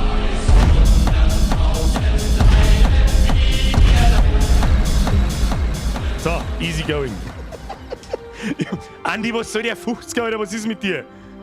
Küsschen auf die Nüsse. Es ist schön. Schluss jetzt mit der Netterei. Dankeschön. Misa, die habe ich übersehen. Ich empfehle dir, diese Aufgabe der Lehrer zu machen, da sie dir die Zauber beibringen, die man im späteren Verlauf braucht. Misa, das habe ich spät gelesen. Entschuldige, ich habe es eh gemacht. So. Es war übrigens, Entschuldigung, es ist mein Patronus rausgekommen. Mein Patronus ist ein Tiger, Entschuldigung. Ah, der muss auch klar. Der fährt da jetzt einen Kasten Bier vorbei. Okay? So.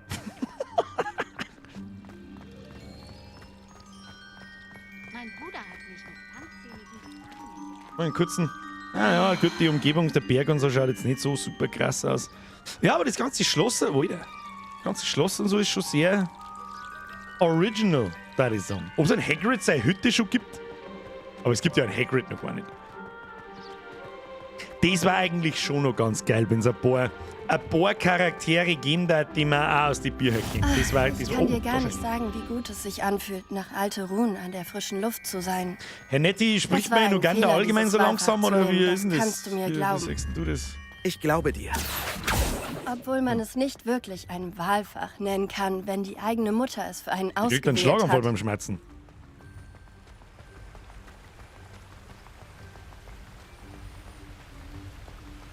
Ja, ich habe schon gefährlich wenig Frames, muss ich ganz Zu ehrlich dieser sagen. Zeit ist Hogsmeade Wir haben ja gerade wunderschön. wieder am Resident Evil 2 Alle werden Moment, dir Kinder. raten, an Weihnachten Wer erinnert zu sich an den gehen. Resident Evil 2 Aber das ist Remake-Moment? eine der wenigen Zeiten, Wie an 40 denen ich Frames? lieber Bist du drin behindert bin. oder du mit einem neuen PC? Ja? Die Kälte ist nichts für dich, was? Oh, die Kälte macht mir nichts aus. Aber ich musste mich Akio. erst daran gewöhnen. Ich bin nicht mit Schnee aufgewachsen. Katzel! Die 490er juckt hart, ja. Ist halt das teuerste am neuen Rechner dann.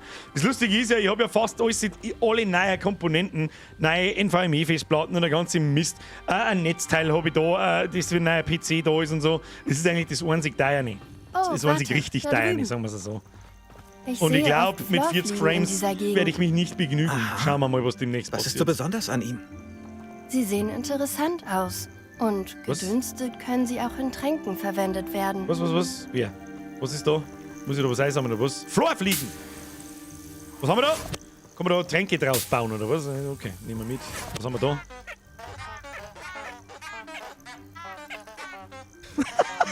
Das kann ich auch, du Spacko.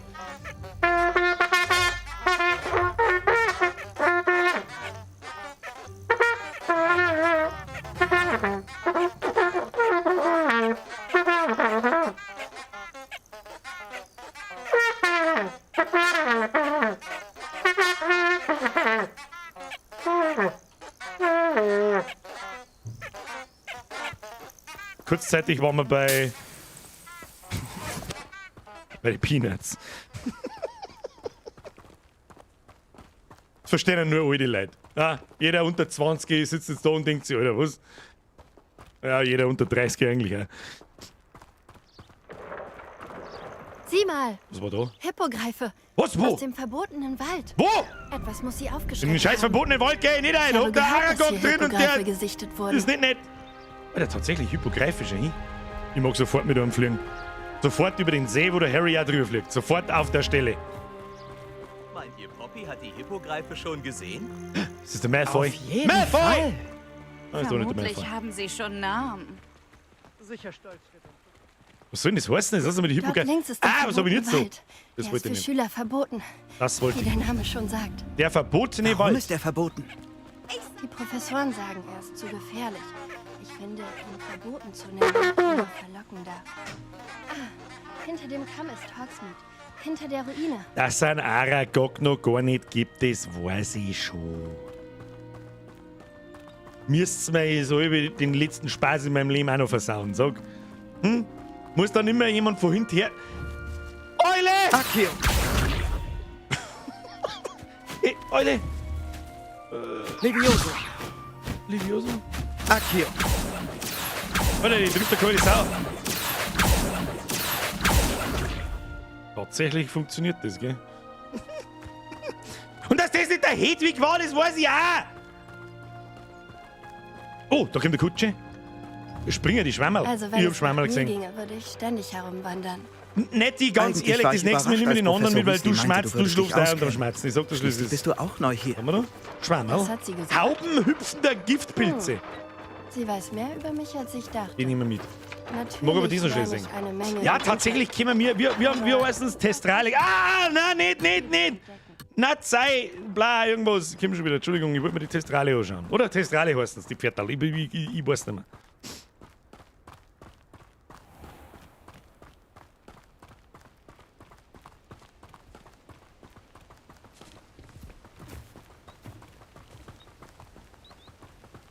Passiert jetzt da irgendwas, oder? Oh, wir haben schon ziemlich weit klar. Shit. Grafik ist wirklich, du kannst wirklich sagen, was du willst. Grafik ist unfasslich gut.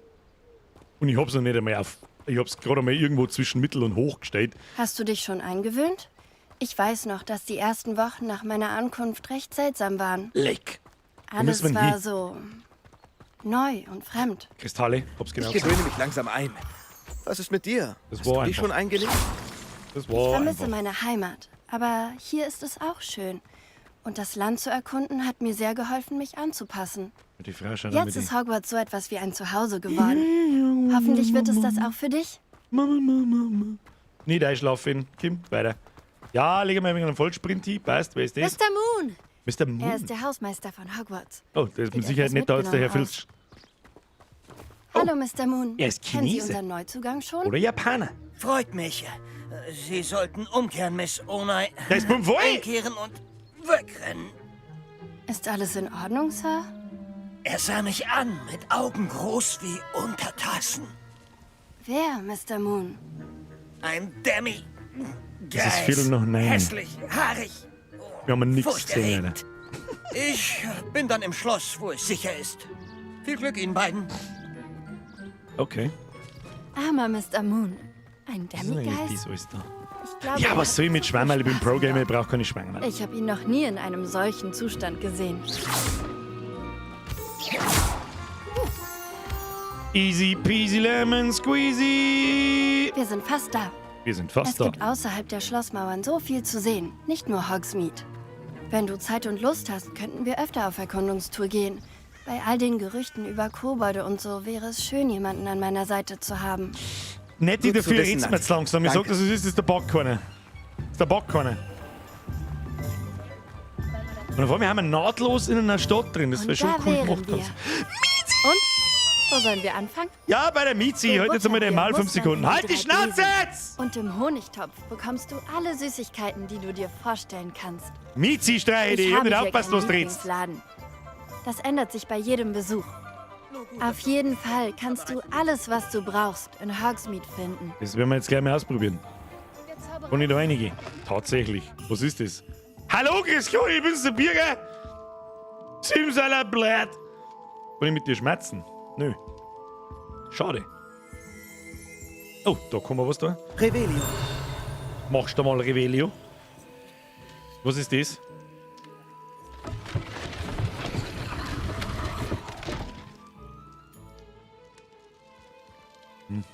Okay. Zauberhafte Geschichte. Er merkt offensichtlich nichts davon, wenn ich da jetzt Loot finde. Dann habe ich gewonnen. Truhe durchsuchen. Unschlagbare Quidditch-Handschuhe! Hallo? Die ziehen wir an. Was kennen die? Ah, die haben Stufe 4. Die haben hervorragend. Die haben nicht selten, die haben hervorragend. Blau. Offensive plus 5. Keine Verbesserungen angewandt. Eigenschaften Platzstufe 1. Das kann man auch noch eine verzaubern, oder was? Dieser Gegenstand hat keine magischen... Okay, kann man schwarze Lederhandschuhe anziehen. Einfach so. Hab ich für alles irgendwas? Hab ich einen Schal? Beiger Schal aus Naturwolle. Ich hätte gerne einen Hogwarts-Schal, muss ich ganz ehrlich sagen. Wie ein Umhang? Ja, aber einen Umhang. Habe ich da schon irgendwas anderes? Nein. Ja, werden wir finden müssen. Werden wir wohl finden müssen. Weiter geht's. Was ist das? Kennt jemand Gremlins? Das kennt auch wieder keiner unter 30. So, gehen wir wieder. Schauen wir, was Nettie wieder will von uns. Nettie, bring mich da hin. Folge Nettie nach Hogsmeade. Da haben wir jetzt lass mich selber schauen.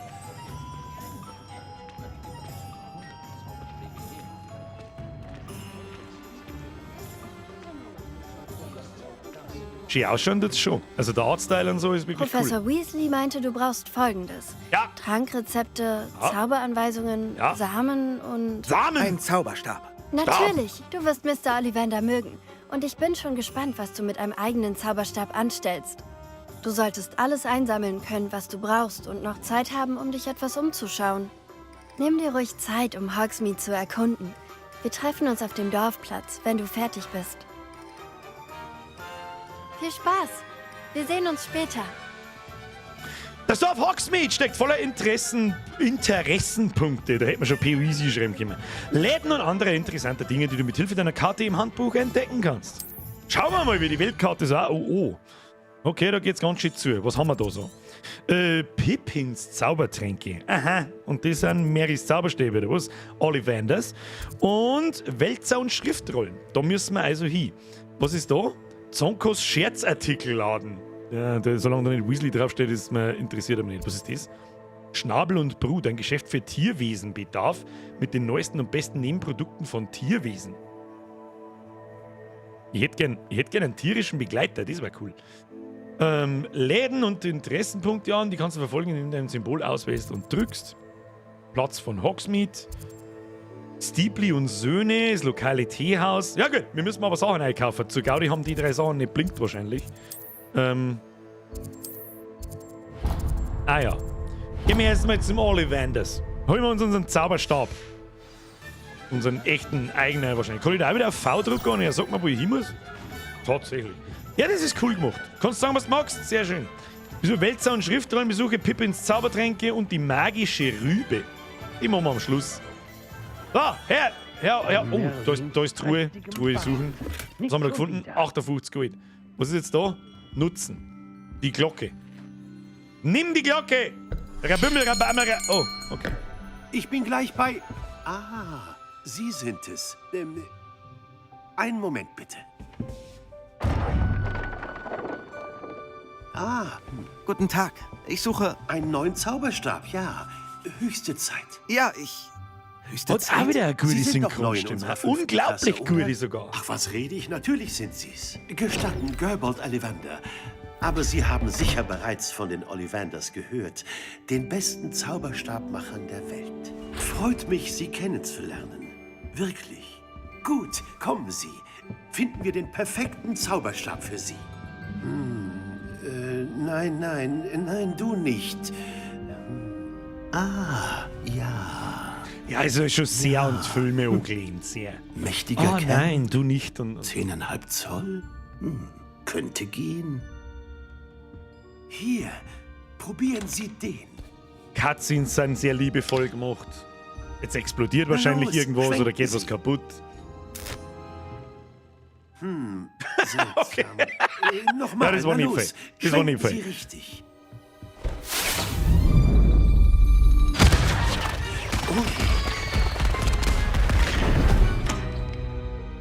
Der passt ja gar nicht zu Ihnen, was? War so klar. Wir finden schon etwas für Sie. Das ist ja das, was man als Nein, Fan will. du nicht. Keine Neuinterpretation. Ich will nichts Neues. Vielleicht. Also schon, aber ihr wisst schon, was ich meine. Edelholz, 13 3/4 Der Zoll, Hähnchen, Drachenherzfaser. Ist die Tröte? Merci für die Mitgliedschaft. Probieren Sie diesen aus. Bin gerade beim Zauberstab auswählen. Und der mein habe ich schon, aber er braucht halt noch einen. So. Ach, Herrje. Für dich geht's wohl zurück ins Regal. Ja. Das ist doch weitaus kniffliger, als ich angenommen hatte. War so klar. Sehr verblüffend. Wo bist du? Vielleicht du? Ah, da bist du.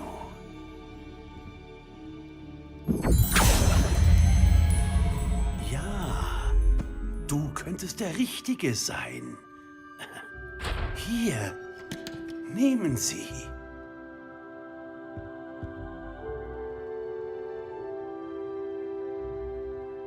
Zauberstab fertigstellen. Halm, Honigbraun. Holzart, schwarze Walnuss. Kann ich das jetzt ändern, oder was? Kann man da seinen scheiß verfickten Zauberstab customizen? Möchtest du mich verarschen, oder was? Zauberstab-Stil. Ach komm, Alter, den sagt man doch sowieso nicht. Und was kann ich da? Da?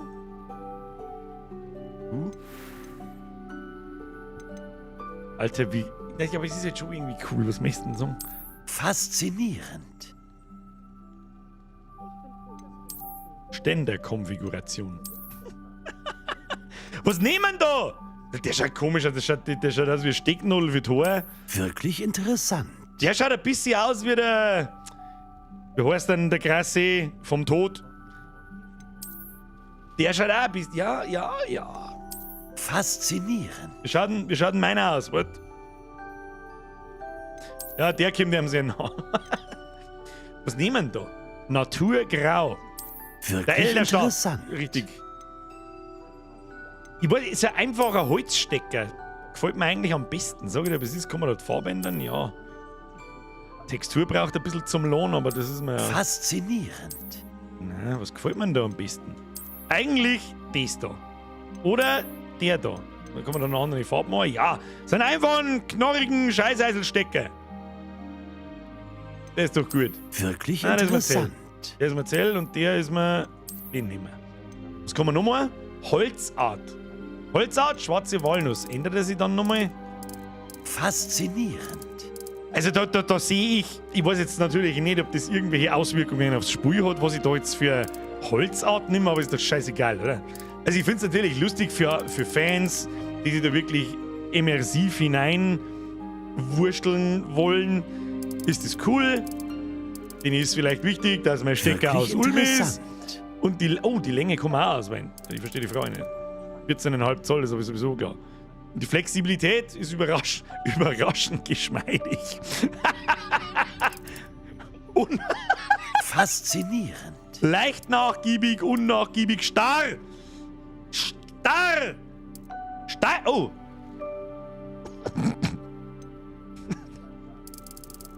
Neuneinhalb Zoll. Steifste Ulme, Alter.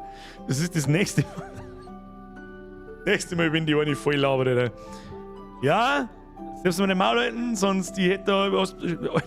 Der fährt bei dir schlafen, ich hab 9,5 Zoll steife Ulme mit, Alter. Okay? So.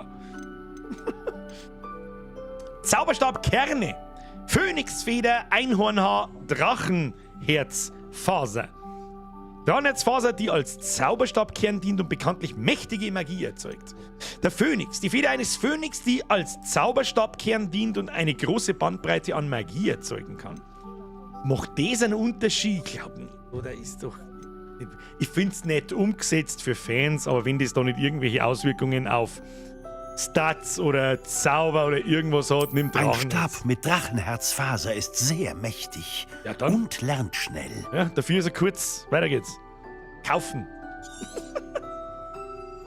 Was meinen Sie? Aber nett gemacht für Fans. Ist okay.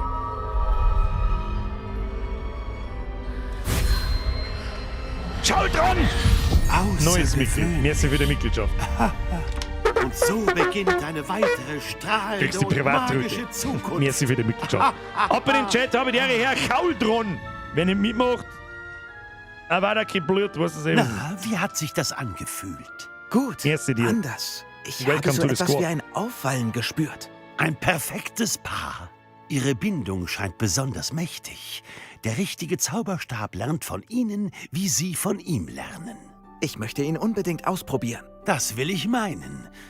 Ein Drachenherzfaser-Zauberstab kann spektakuläre Magie wirken. Und die Verbindung zu Ihrem Zauberstab sollte nur stärker werden. Erschrecken Sie nicht über die Fähigkeit Ihres Zauberstabs, Ihre Absicht zu erahnen. Vor allem in Momenten der Not. Das klingt wundervoll, Mr. Ollivander. Ich werde Sie nicht länger aufhalten. Kommen Sie wieder zu mir, wenn ich Ihnen irgendwie helfen kann. Du kannst sagen, was du willst. Es ist euch sehr nett gemacht. Sehr nett gemacht, gefällt mir gut. Das ist für ein ruhiges Spiel, was später mit Sicherheit auch ganz schön auftragen könnte. Wir werden sehen. So, wo müssen wir noch hin? Da hinten haben wir, glaube ich, auch müssen. Wälzer und Schriftrollen. Dann werden wir da lang umeinander. Los geht's. Da müssen wir hindrehen. Eule! Ach, hier. Ah, daneben pümmelt. Entschuldigung. Liegt an die Frames. Habe ich wieder gute Ausrede. So, Ein neugieriger Geist. Da war ich doch schon, mir erinnert, da ist doch die Treppen runtergekommen, oder nicht? Da habe ich doch das Bier... Da war ich doch schon. Thomas Brown. Verzeihung, Sir. Ich soll hier Zauberanweisungen für Professor Weasley abholen. Mathildas Schüler also. Dachte ich mir, dass sie vorbeikommen. Ich bin der Eigentümer. Thomas Brown. Dann haben Sie Ihre erste alle, Beschwörungsstunde. ich kann es nicht anders sagen, Nein, leider noch nicht, Nasenbohrer irgendwie mal einen Schlaganfall gehabt oder das kommt reden, schon noch. bloß noch Etwas so. aus dem Nichts zu erschaffen, Diese ist Magie in atemberaubenden Reinkultur. Geschwindigkeit. Natürlich ist das So Ganze Wahnsinn. sehr Ich komplex. komme fast nicht mit. Aber da helfen meine Zauberanweisungen. Ja, her damit. Bleiben Sie dran. Her damit jetzt. Dann werden Sie Professor Weasley bald beeindrucken. Zumindest werde ich mir alle Mühe geben, Mr. Brown. Ich freue mich schon darauf. Oh, und ich mich erst. Mit den Zauberanweisungen kann man einzigartige Dinge beschwören, wie eigene Möbel und Dekorationen. Aber ich überlasse Professor Weasley das Lehren. Tragen wir das Zubehör für Sie zusammen. Einen Pflanztisch und eine Tränkestation, ja? Das klingt richtig. Gut, es gibt nichts Besseres, als seine Zutaten selbst anzubauen und zu brauen, was man will. Wann man will. Schauen wir uns mal an, was wir haben. Wälzer und Schriftrollen. Was kann ich mit denen? Schaltet die Fähigkeit frei, einen Pflanztisch mit einem kleinen Topf zu beschwören. Mit dem Topf kannst du viele nützliche Zauberpflanzen züchten. Schaltet die Fähigkeit frei, eine kleine Tränkestation zu beschwören. Perfekt geeignet, um all deine Brauwünsche zu erfüllen. Ja, Butterbier für die Butterbirne, du Klappspaten, du. Kaufen, 0. Ja, wenn es nichts kostet, dann... Falls es Sie interessiert, sehen Sie sich ruhig den Rest meines Inventars an. Ja, das interessiert mich jetzt schon, was das... Wo wird denn das hingebaut? Im Gemeinschaftsraum in Hogwarts oder was? Zauberanweisung Tierwesenfütterer. Schalte die Fähigkeit frei, einen Tierwesenfütterer zu beschwören. Platziere einen, um sicherzustellen, dass deine Tierwesen gefüttert... Man kann Tierwesen sammeln? Wieso sagt mir das keiner? Tierwesen-Spielzeugkiste. Schneide, jetzt hätte ich fast schon Scheidenstation gelesen. Komposter, Dummkomposter. Pflanztisch mit 2 großen Töpfen. Was? Ja, passt, haben wir. Jetzt labern wir nicht lang voll, bitteschön. Fertig, nice one.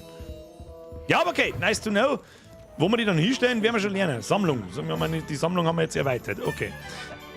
Cardo. Wo müssen wir noch hin? Da oben auf müssen wir, glaube ich, noch. Pippins Zaubertränke. Und dann müssen wir noch... irgendwo haben wir noch hin müssen. Nicht in den Sportbedarf, nein. Schnabel und Brut. Magische Rübe, da haben wir hin müssen. Okay. Die ist gleich links daneben. Mit Richtung Zebrüs. Jetzt gehen wir da in der Seitengasse allein, schauen wir, was da so gibt. Servus, grüß Gott, meine sehr verehrten Damen, was meinten Sie da? 5 Euro. Nicht? Okay. Okay, bye. Weiter, aber schick macht das. Kannst du sagen, was du machst? Schick macht das. Okay, klar. Willkommen bei J. Pippins. Hallo, ich hab da hinten was aufblitzen sehen. Das glaube ich ist Revelio-Zeit. So, hoppala, 2 mit Druck, sammeln. Pippins Zaubertränke.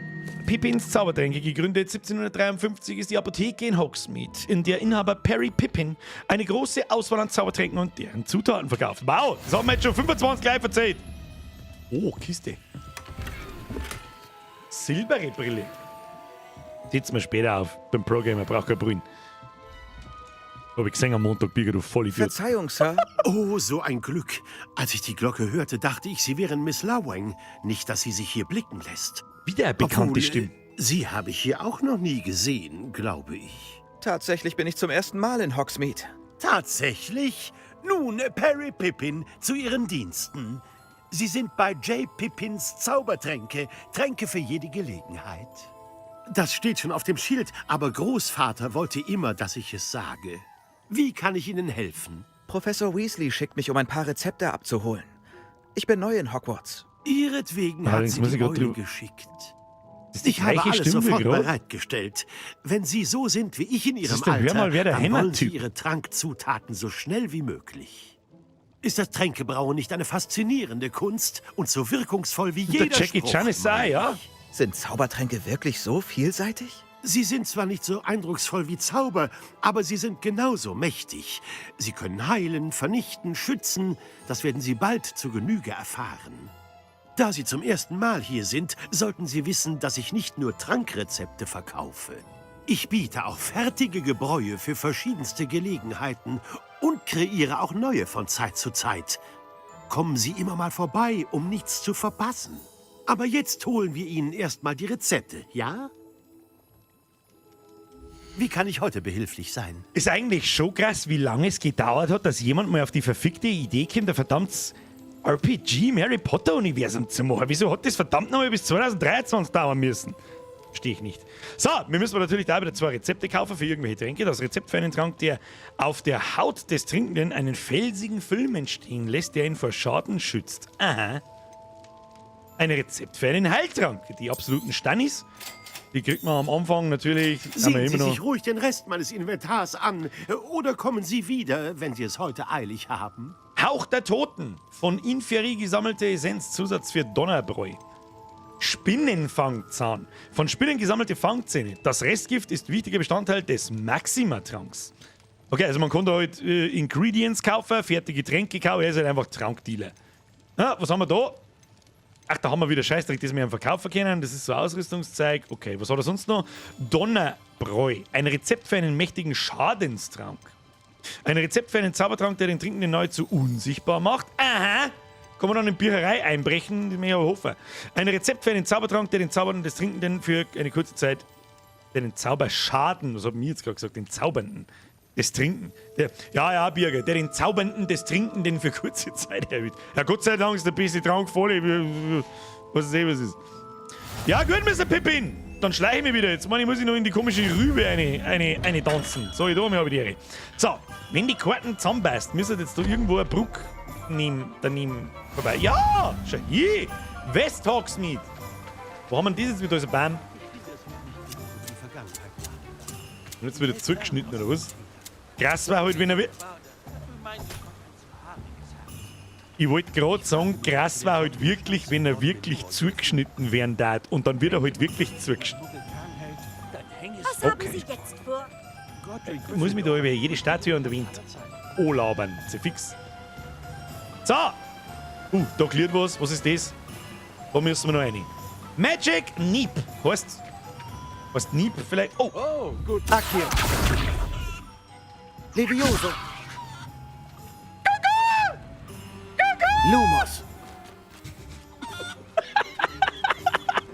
Der 4000 km/h Kickel!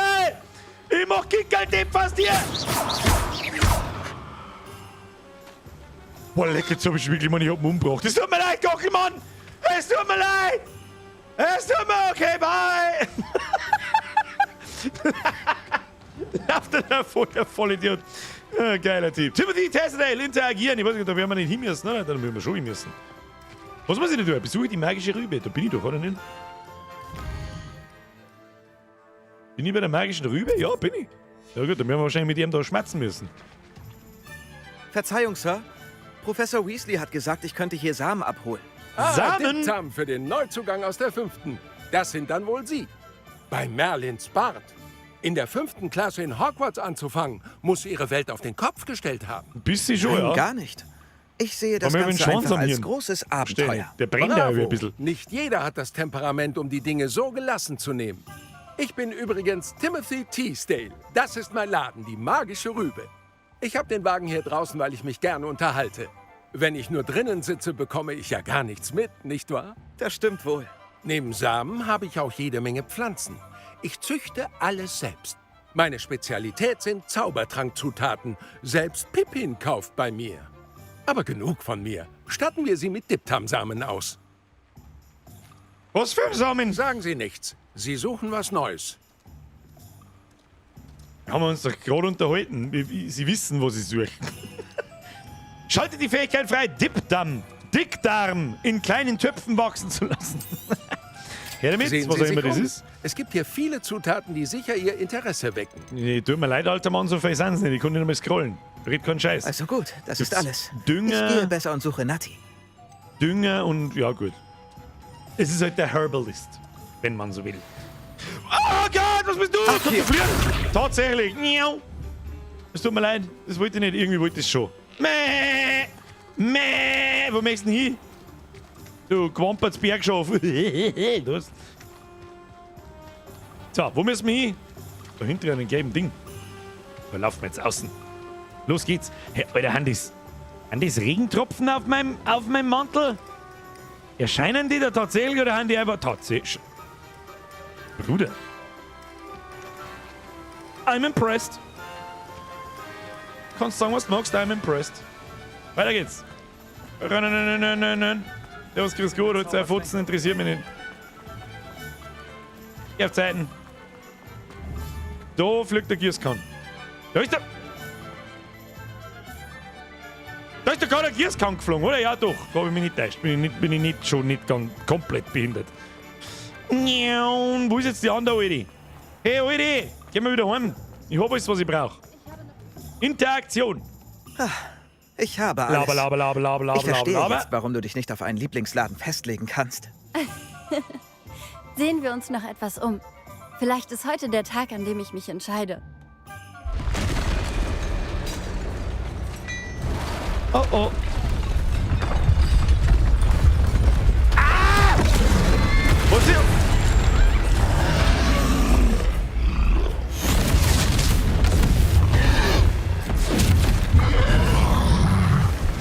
Okay. Was Bombarder? Lock ihn von den Häusern weg! Raus aus dem Dorf! So war nicht so schlau, wollte in der Stadt vorher Zauberer anzugreifen mit einer Keule.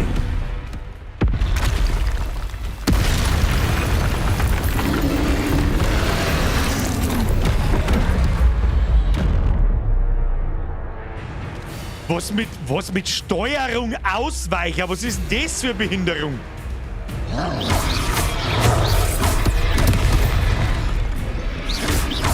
Wer tut denn sowas? Schwächen wir ihn denn überhaupt? Kann man den fliegen lassen? Wir müssen ihn zermürben! Kann man reparieren? Ach, hier. Na, da hab ich 2 Elden Ring gespielt für die. So, wie es ist. Wie viel Leben hat der? Das ist der Wahnsinn! Oh, was ist du denn jetzt? Oh, jetzt ist er grantig. Jetzt ist er grantig.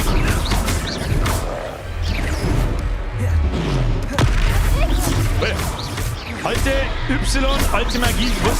Was war das? Ich wollte ihn mit seinen eigenen Waffen schlagen. Okay, fasten to your face. Das gefällt mir. Mach das Fasten to noch your mal. face! Fasten to your face! Macht das überhaupt Schaden? Ich hoffe schon. Oh. Das ist ganz schön wütend.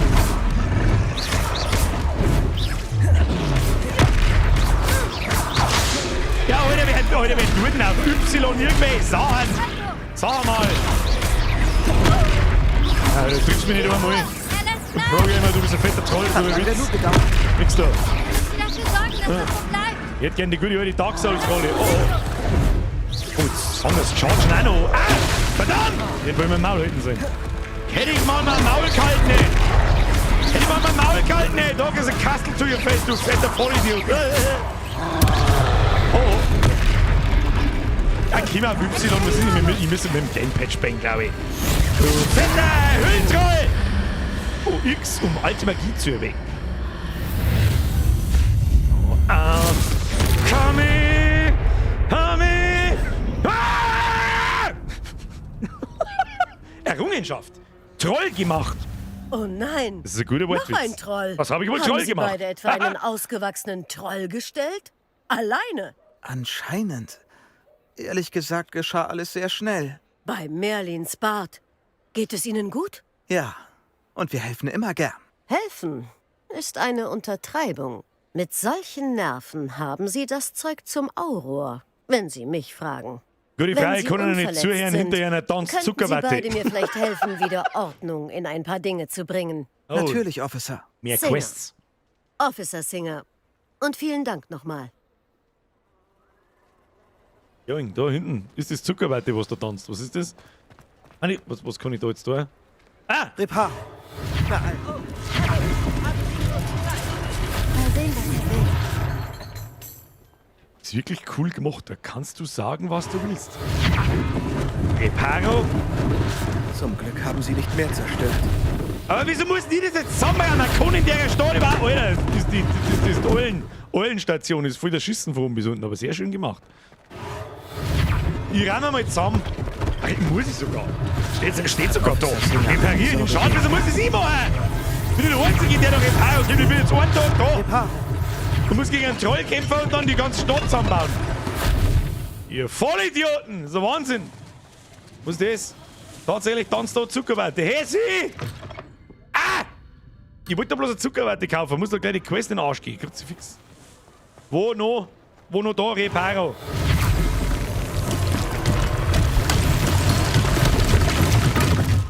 So, eins brauchen wir noch. Wo? Da hinten, alles kaputt. Also ich kann das ganze Haus richten.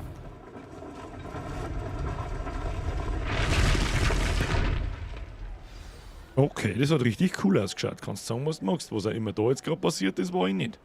Okay. Muss jetzt da reingehen, oder was? Eine Polizeistation. Da wenn ich jetzt nicht reichlich entlohnt werde, wer bist denn du wieder? Das nächste Mal im Stream habe ich deine Frisur, das garantiere ich dir, mein Freund. Hallo, Sir. Ich glaube, wir kennen uns noch nicht. Ich bin entzückt.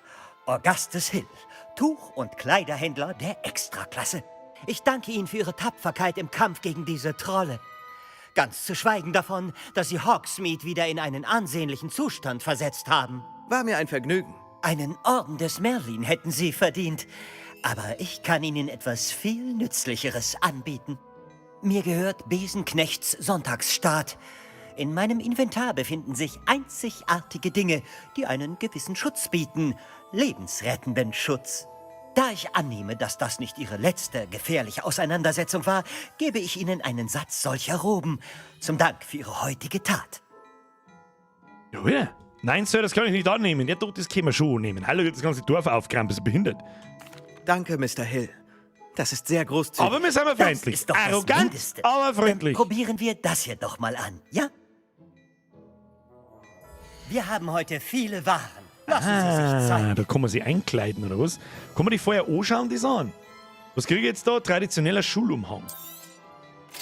Den kann ich kaufen. Okay. Du hast neue Ausrüstung erhalten, verbessere sie jetzt. Escape Ausrüstungsbildschirm. Deine aktuelle Verteidigung und Offensive werden rechts oben auf dem Bildschirm angezeigt. Das haben wir schon mal rausgefunden. Wähle den Platz für Mäntel und Umhänge und drücke linke Maustaste. Dann haben wir... Da hätte man sich mit den Symbolen Mühe geben können. Das hasse ich auf den Tod, wenn alles gleich ausschaut, aber nicht das gleiche ist. Ja, es ist im Prinzip das gleiche, bloß mit anderen Stats. Na, das nervt ein wenig.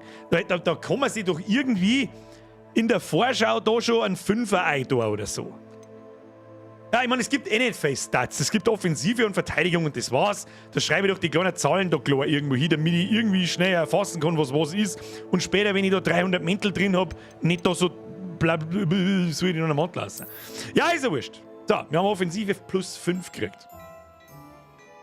Die krasseste und komplexeste Stat-Geschichte, die erwarte ich ja gar nicht. Ich meine, das Spiel soll ja leicht zugänglich sein. Das ist ja okay.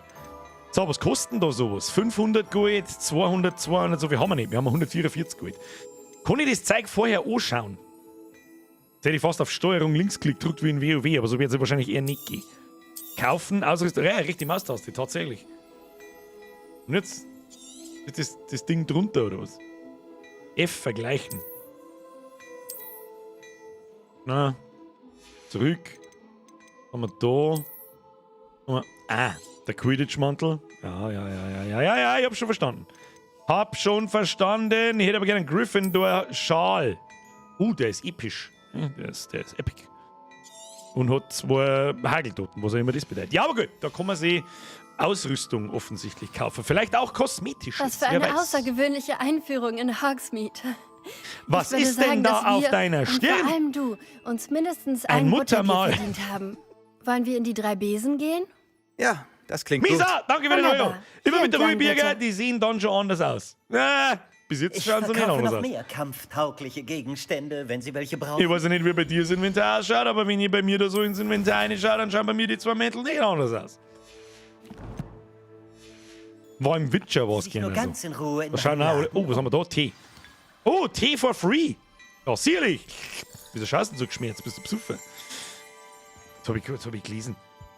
Ich hab gelesen, Folge Netti in die 3 Preisen. Okay. F drucken, um den Skin zu ändern. Ja, weiß ich mittlerweile schon. So, jetzt müssen wir aber mal irgendwo hin. In die 3 Besen müssen wir. Jetzt gibt's ein Butterbier für die Butterbirne, Wenn es glaube ich. nicht zu Fall ist, triffst du vielleicht Sirona, die Besitzerin. Sie ist sehr charmant. Sirona! Und eine mächtige Hexe. Ich bin eine Es ist mächtige gut, Hexe. sie zu kennen. Did you just assume my gender? Bitch! Ah, jetzt sagen sie aber schnell gar. Ich habe nichts gemacht. Okay. Handschuhe Fake Cutscenes. Brauchen wir nicht schmeißen. Ja, aber wer ist wieder ein Reset? Das hier ist ein Muttermal. Das hatte meine Mutter mal. Woanders. All. Du sagtest, du kommst in Hogsmeade an das Kind ran. Dass du lediglich eine Ablenkung brauchst. Und die habe ich dir gegeben. Ich habe gerade gesehen, wie deine Ablenkung beseitigt wurde.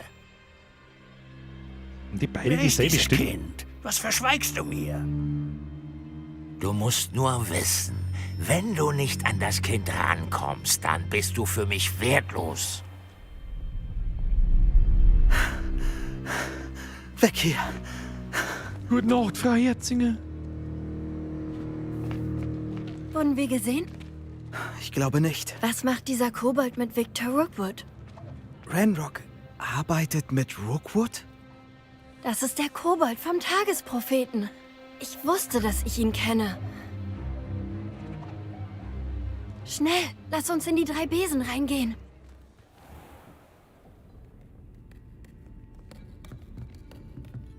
Es war schön, dich zu sehen, Lord Gok. Ich sag Bescheid, wenn ich was höre. Danke, Sirona. Dann bis bald. Was bitte? Was war denn das jetzt?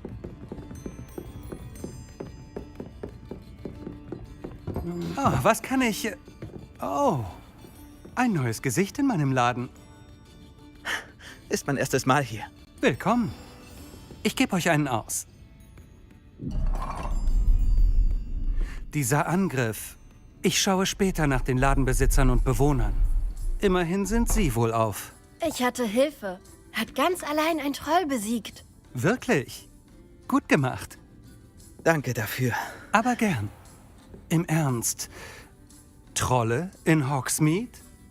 Das hatten wir ja noch nie. Merkwürdig. Die einzigen Unholde, die uns plagen, sind sonst... Ah. Wie passend. War das Lord Gok gerade eben? Die Kundschaft war auch schon mal besser, Sirona. Keine Sorge, Victor. Wenn Sie erst weg sind, wird das meiner Kundschaft nur zuträglich sein. Würde ich an Ihrer Stelle lassen, Theophilus. Na. Das Theater können wir uns doch sparen. Ich bin nur aus einem Grund hier. Mein Gast genießt ein wohlverdientes Butterbier. Es dauert nicht lang. War ich nicht deutlich genug? Mein Gast ist gerade beschäftigt. Man sollte meinen, dass ihr genug Blutvergießen hattet.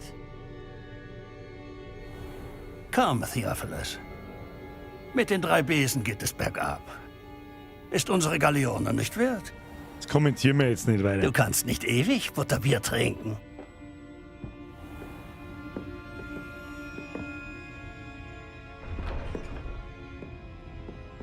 Sie haben sich einen mächtigen Gegner Männer, gemacht.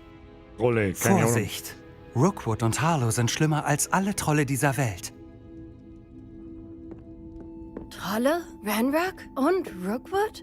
Was verheimlichst du mir? Ich werde dir alles erzählen. Aber jetzt ist nicht der richtige Zeitpunkt dafür.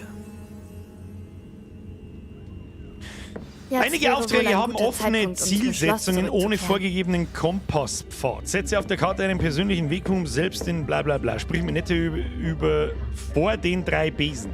Ich habe so ein bisschen das Gefühl, ich hoffe, das wird halt anders. Relativ bald, solange wir es mir noch streamen, auf alle Fälle. Dass wir mir von A nach B laufen, ich höre mir 3 Minuten lang Cutscenes so, laufe von A nach B, 3 Minuten Cutscenes, einen Knopfdrucker, yeah.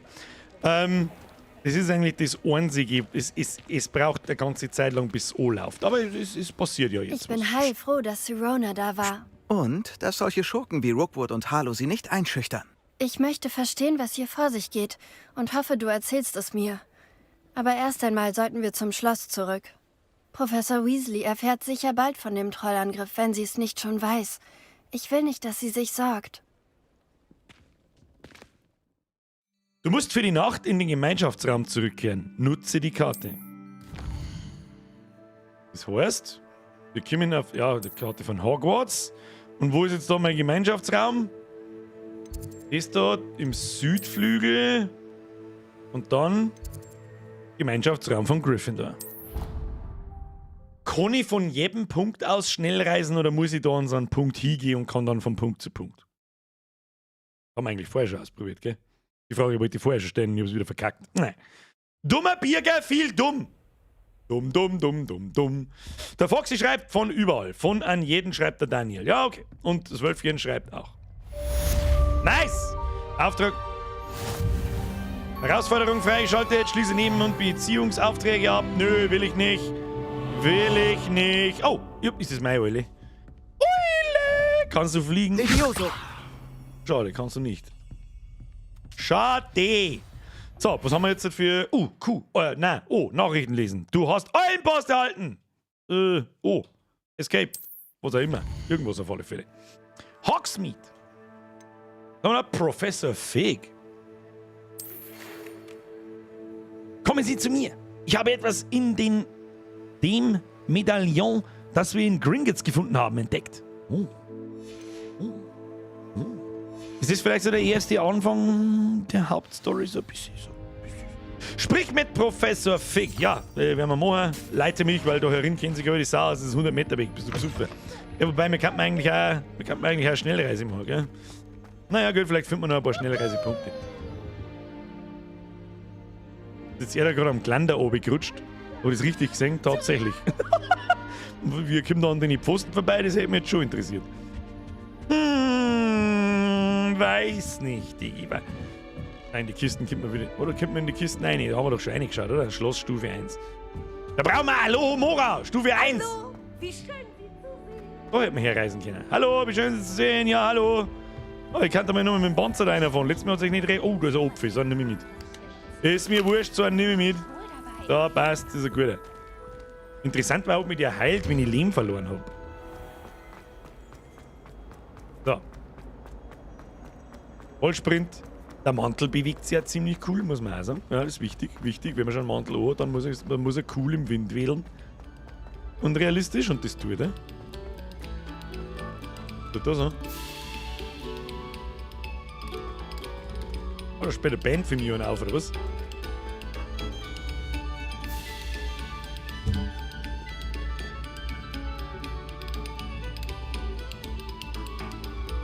Sehr schön. Sie hat irgendjemand mal noch einen Arsch. Na gut. Was haben wir da? Da ist irgendwas. Ich sehe es genau. Was kann ich da damit tun? Accio. Nein, kann ich nicht. Protego. Nicht Protego. Revelio. Revelio. Da haben wir was. Was ist das? Was ist das? Auf dieser Karte ist Agralshire abgebildet. Eine Region in Schottland, zu der die Hebriden gehören. Die Heimat des schwarzen Hebridendrachen.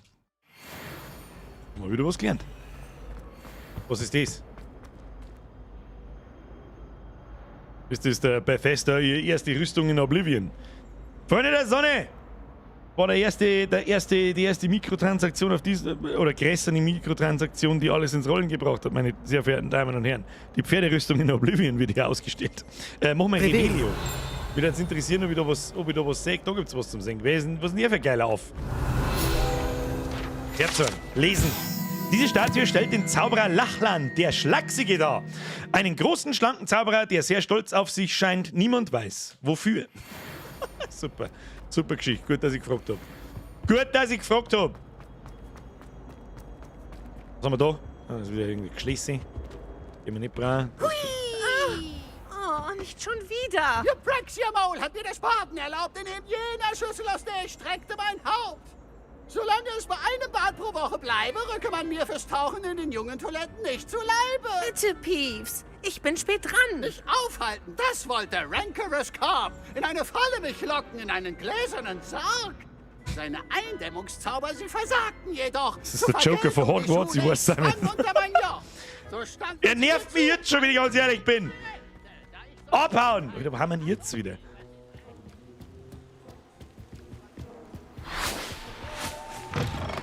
Was ist da los da drin? Sag mal, wie weit muss ich denn da noch gehen? Das ist ein Wahnsinn. Das ist ein Wahnsinn. Was ist da? Da ist irgendwas oben. Irgendwas ist da oben. Minimap sagt, da ist irgendwas oben. Ich muss vielleicht auch mal ein bisschen mehr auf die Minimap schauen. Ich bin ja immer gewohnt, dass die rechts oben ist in alle Spiele, aber da ist halt links unten. Deswegen schaue ich nie, ob da so Schnellreisepunkte sind, wie zum Beispiel da. Das ist ja wirklich praktisch. Ich freue mich, Will reingehen. Ich will da reingehen! Mr. Fig! Hallo? Was ist das? Professor Fig. Als wären meine begrenzten Stunden nicht schon ausreichend belastet, hat das Ministerium mich mit der recht unfreundlichen Aufgabe betraut, die Ankunft eines Neuzugangs in Hogwarts vorzubereiten in der 5. Klasse. Das haben wir mir schon. Das haben wir mir schon, das wissen wir mir. Das wissen wir mir. So, grüß Gott benannt. F. Ist das Büro vom Professor Fig? Bin aber gespannt. Kennen wir irgendein Detail? Ich kenne mich doch nicht aus. Hören wir uns sowas jetzt zum Song hat. Haben wir jetzt geschlafen vor seinem Schreibtisch oder was und er ist einfach reingekommen und hat sich gedacht, ach ja, servus, grüß Gott. Professor, schön Sie zu sehen. Sie auch. Merlin sei Dank sind Sie unversehrt. Ich habe von Felix, die habe ich übersehen. I'm sorry, mir ist wieder 5 Bier, welche Grafikkarte hast du? Haben Rüstungen getragen. Eine 2080 Ti. Sie glühten dunkel, so wie das Drachenhalsband. Falls du das weiter hast. Dankeschön. Jetzt aber ein normaler Chat Ranrock hat damit den Drachen kontrolliert. Aber wie? Und warum schickt er Trolle? Sie waren meinetwegen da. Ich habe gehört, wie Ranrock mit Victor Rookwood sprach. Ranrock war in Hogsmeade? Mit Rookwood? Die Trolle waren Ranrocks Ablenkung, damit Rookwood mich holen konnte. Das hätte er geschafft, wenn Sirona und die Gäste im Dreibesen nicht eingegriffen hätten. Das ist nicht gut. Wenn Kobolde und schwarze Magier hinter ihnen her sind, wollen sie, was wir bei Gringotts gefunden haben. Irgendjemand schreibt gerade, der Peeves ist der Poltergeist, der leider nur in den Büchern vorkam. Im Film haben sie weggelassen. Das erklärt, warum ich nicht weiß, weil ich nicht alle Bücher gelesen habe. Das erste Buch ist über 20 Jahre her, da erinnere ich mich eigentlich an gar nichts mehr, ob er da vorgekommen ist. Und ich sage jetzt mal, in Halbblutprinz habe ich gelesen und Deadly Hallows habe ich gelesen. Und da ist er aber nicht mehr vorgekommen, soweit ich mich erinnern kann zumindest. Ranrock und Rookwood wollen das Medaillon. Sir zu den Kobolden in Gringotts. Ja, das müssen wir ihm schon sagen, dass wir den Kobold in Hogsmeade gesehen haben. Apropos Gewölbe.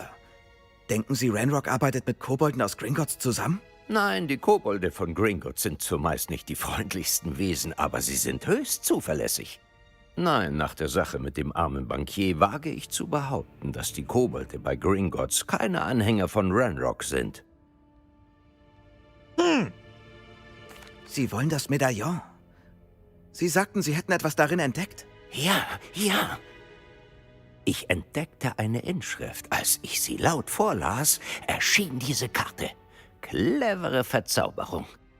Es ist zwar eine Karte von Hogwarts, aber ich weiß nicht, wohin sie führt. Die des Rumtreibers. Sie führt zur Bibliothek. Genauer gesagt in die verbotene Abteilung. Und etwas weiter. Ich sehe Spuren von Magie auf der Karte. Ich dachte mir schon, dass Sie etwas sehen. Brechen wir auf? Ich weiß Ihren Enthusiasmus zu schätzen. Und ich bin ebenfalls gespannt, was wir dort finden. Aber wenn unsere Erfahrung in Gringotts, ganz zu schweigen von Miriams Schicksal, mich etwas gelehrt hat, dann, dass diese ganze Sache höchst gefährlich ist. Ich möchte, dass Sie mit Professor Hackett arbeiten, bevor wir fortfahren. Aber wie gefährlich kann es in der Bibliothek sein? Wir suchen doch nur ein Buch. Vielleicht geht es wirklich nur um ein Buch, aber wir sollten auf alles gefasst sein. Kommen Sie zu mir, wenn Sie Ihre Verteidigungszauber verbessert haben. Immer nur Ich werde Tutorial. Professor Hackett sagen, dass Sie kommen. Auftrag abgeschlossen. Melde dich bei Professor Hackett. Und da ich schon wieder sehe, dass schon wieder 10 ist, ist es aber ein totaler Witz. Ein totaler Keul, wie schnell die Zeit schon wieder vergeht. Leg mir bloß am Ort, das machen wir schon noch. Das ist einfach... Das ist so schade, dass das Spiel so lang ist. Da werden wir wahrscheinlich... Schmerzt man noch im Stream. Wie wir die so stehen. Ich sage ja immer, Reisen erweitert. So, wo muss ich jetzt überhaupt hin? Los geht's. Los geht's. Hab ich jetzt gerade gelispelt? Herzlichen Glückwunsch mir selbst. Da ist eine Schnellreise, ich hab's genau gesehen, da müssen wir noch hingehen. Ja, ich hab schon gesehen, ich muss mehr auf die Minimap aufpassen, wie ich es gerade gesagt habe, weil ich mag gar nicht wissen, wie oft dass ich an so einem Schnellreiseding schon vorbeigelaufen bin, ohne dass ich es kapiere. Dann kann man uns einfach in der Weggeschichte umeinander porten, wie die Vollidioten. Und bis dahin laufen wir noch ein bisschen. Aus meiner misslichen Lage.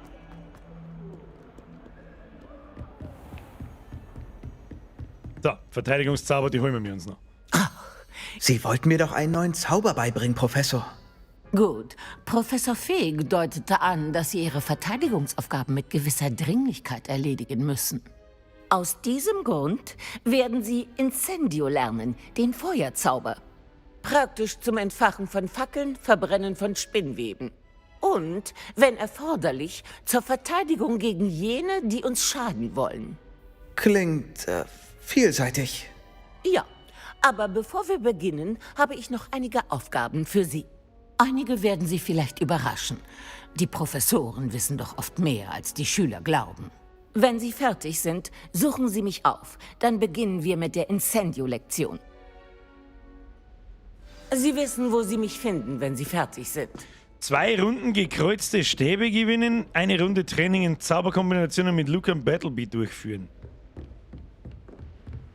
Bruder, da muss ich da jetzt mit 130 Kilometer laufen, wenn ich da zu irgendwas da möchte, oder was? Tut die ganze Schule. Jetzt, Moment einmal. Kann ich mir da irgendwie umporten? Mal daher. Mal daher. Muss ja schnell gehen, das ist ja Wahnsinn.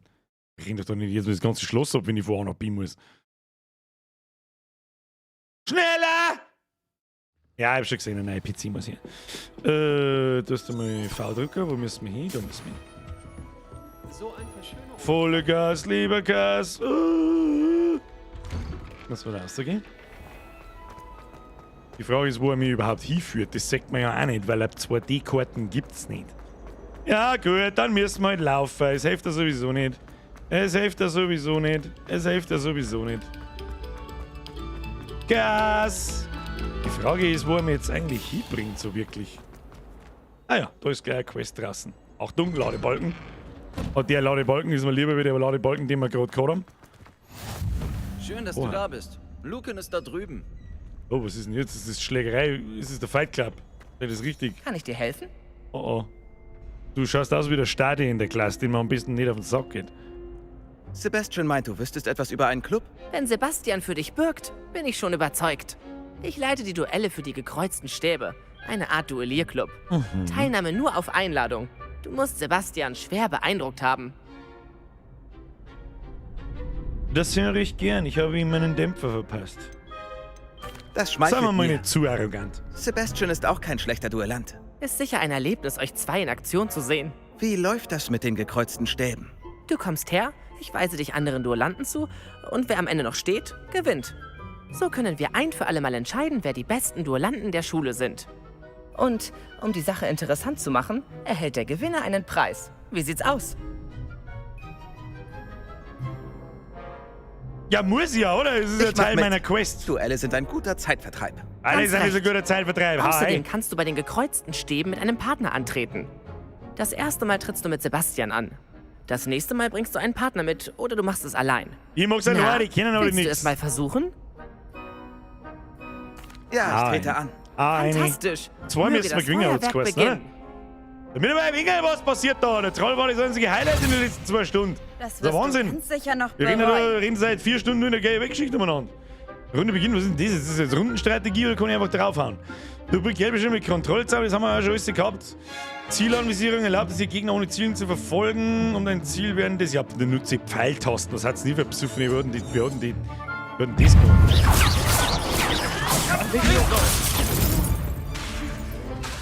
Akio. Expulso. Protego. Levioso. Levioso. Descendo. Nur nicht zurückschrecken. Confringo. Ja, kriegst einfach ein Fassel ins Gesicht, du Kasper, du. Da kriegst du ein Fassel ins Gesicht. Da haben wir nur ein Fassel da. Wo ist nur ein Fassel? Da ist ein Fassel. Jawohl, das macht 58 Schaden, der Wahnsinn. Total cool, Alter. Ich drück auf den Dreier, Reparo. Ja, easy, Alter. Gut gemacht. Easy. Sebastian hatte recht, was dich angeht.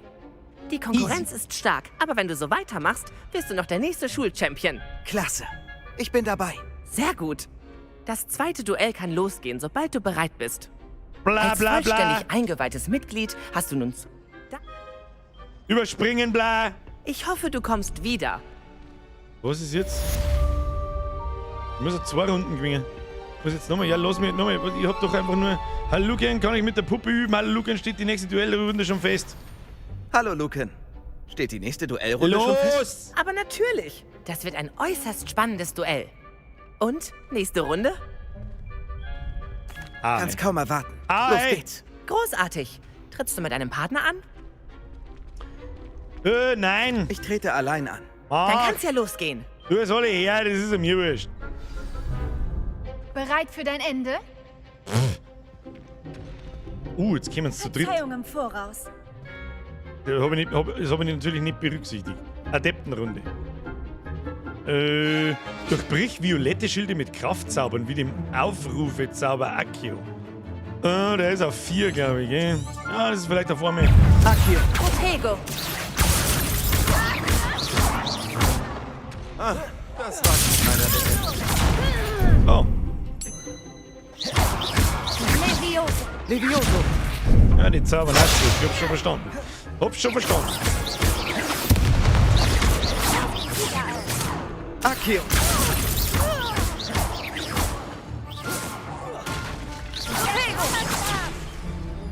Levioso. Akio.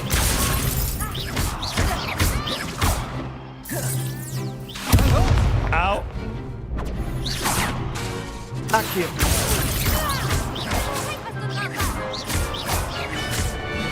Protego. Der machen wir einen weg.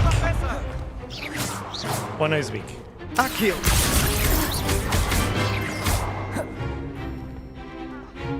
Protego. Levioso.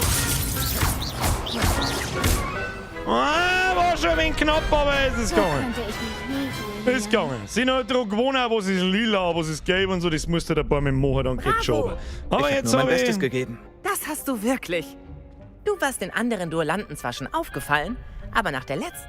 Du solltest lieber üben, wenn du die nächste Runde gewinnen. Oder wenigstens überleben willst. Ja, das habe ich schon Sag verstanden. Bescheid, wenn wir bereit Es sind. war der erste Wir sehen uns. halbwegs normale Kampf. Mit In mehr der als nächsten 2 Runde verschiedene geht's um Sachen, aber ich alle habe, glaube ich, die Koboldsteine. Krux des Kampfsystems schon verstanden. Man kann viel ausweichen. Man muss natürlich aber auch einmal blocken, keine Ahnung. Aber das ist halt nicht ganz einfach, wenn man den Zauber, man 4 Stunden später, aber diese Zauber vielleicht 3-mal hergenommen hat. Jo. So, eine Runde Training in Zauberkombinationen mit Lucan Brattleby durchführen. Da müssen wir die, so, das müssen wir auch bei ihm machen.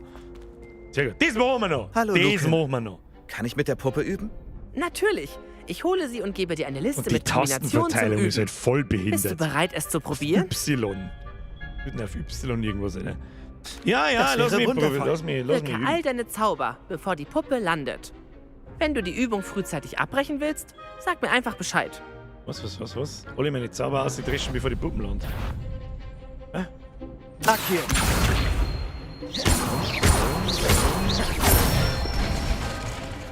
Sehr schön. Hätte man vielleicht einmal vorher machen sollen, dann hätte ich mich vielleicht schon mal kurz dran gewohnt. Levioso. Easy, ich habe schon Sehr verstanden. gut gemacht. Kann ich eigentlich... Levioso.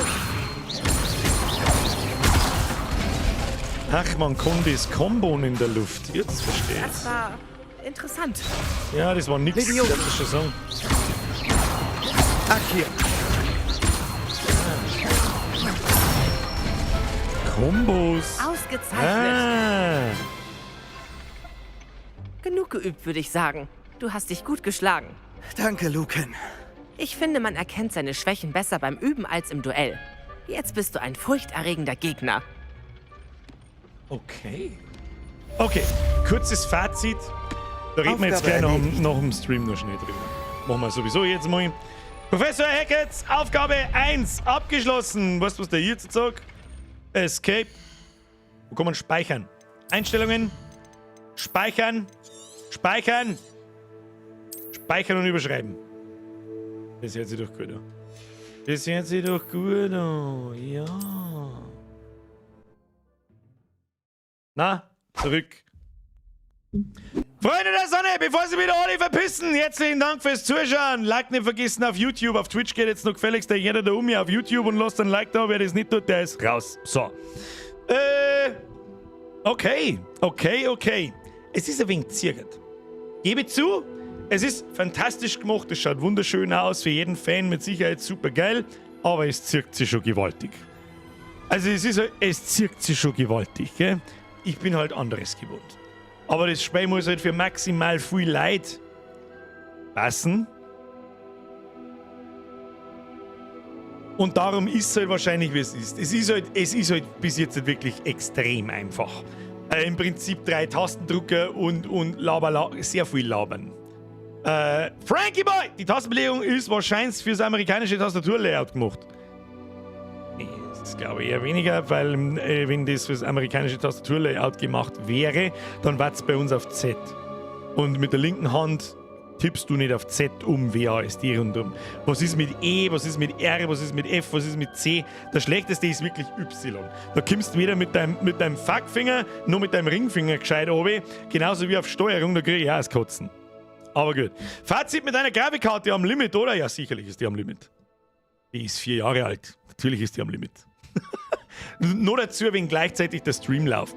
Also es ist ungefähr genauso wie eigentlich fast auf den Tag genau vor 4 Jahren, wo ich mit meinem damals alten PC Resident Evil 2 Remake streamt habe. Wer war damals schon da?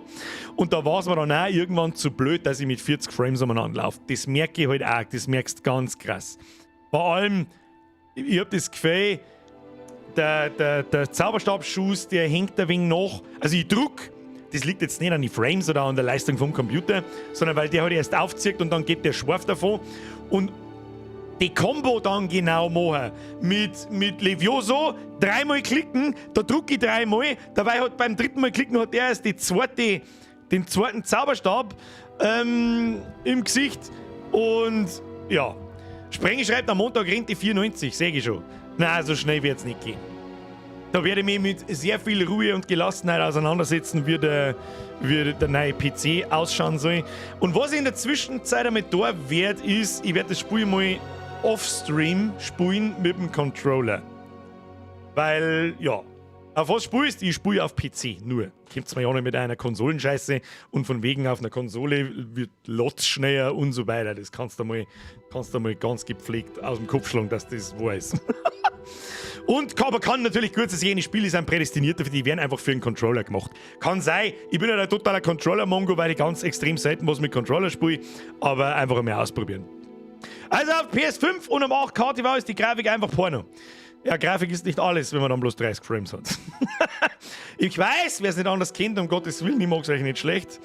Also, Moment einmal, PS5 kann überhaupt keine 8K, das ist einmal das Erste. Also,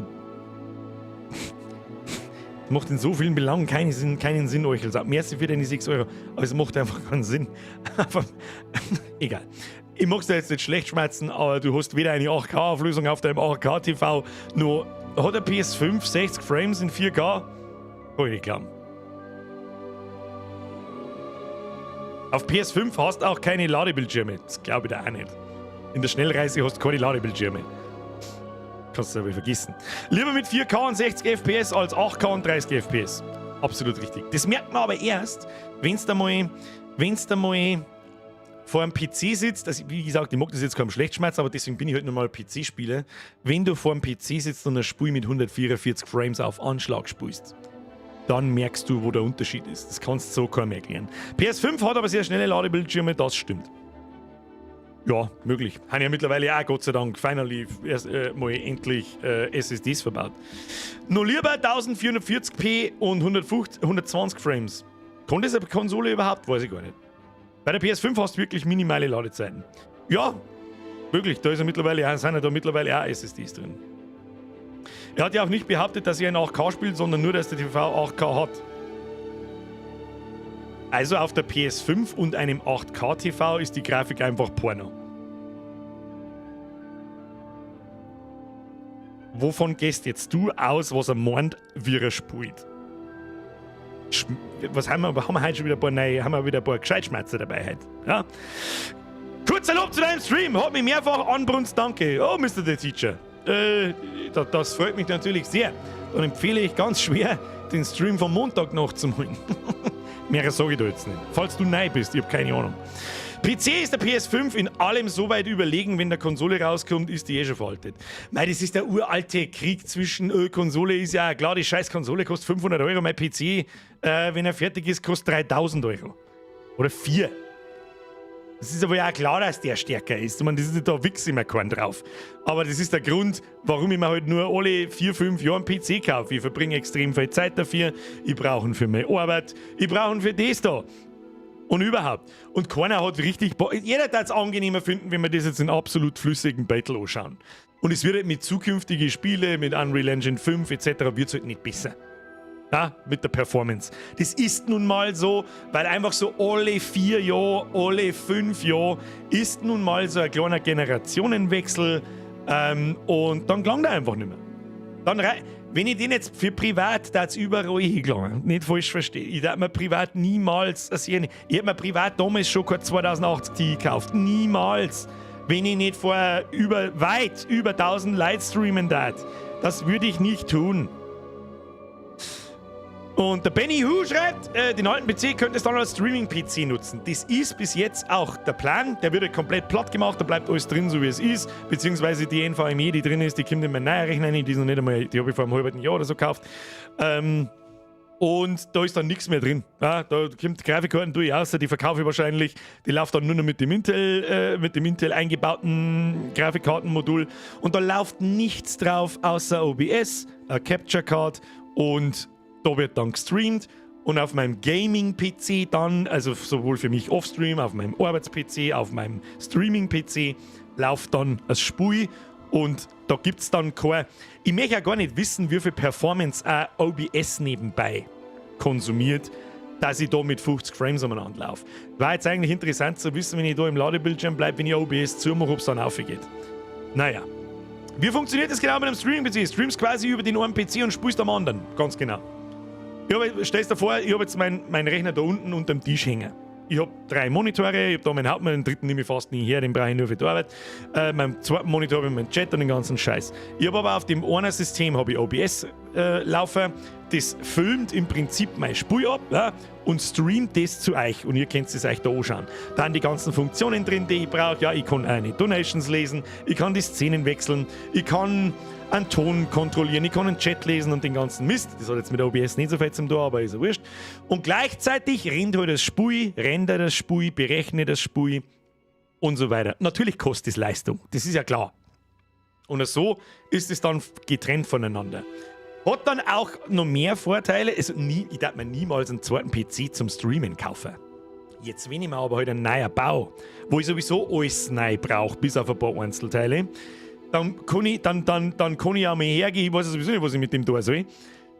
Dann kommt da eine Capture Card rein, dann kommt vom Spielerechner da ein HDMI-Kabel rein und der tut nichts anderes. Da wird nicht umeinander gerendert oder sonst irgendein Mist, das übernimmt die Capture Card, also Hardware, extra, die sonst nicht beansprucht wird.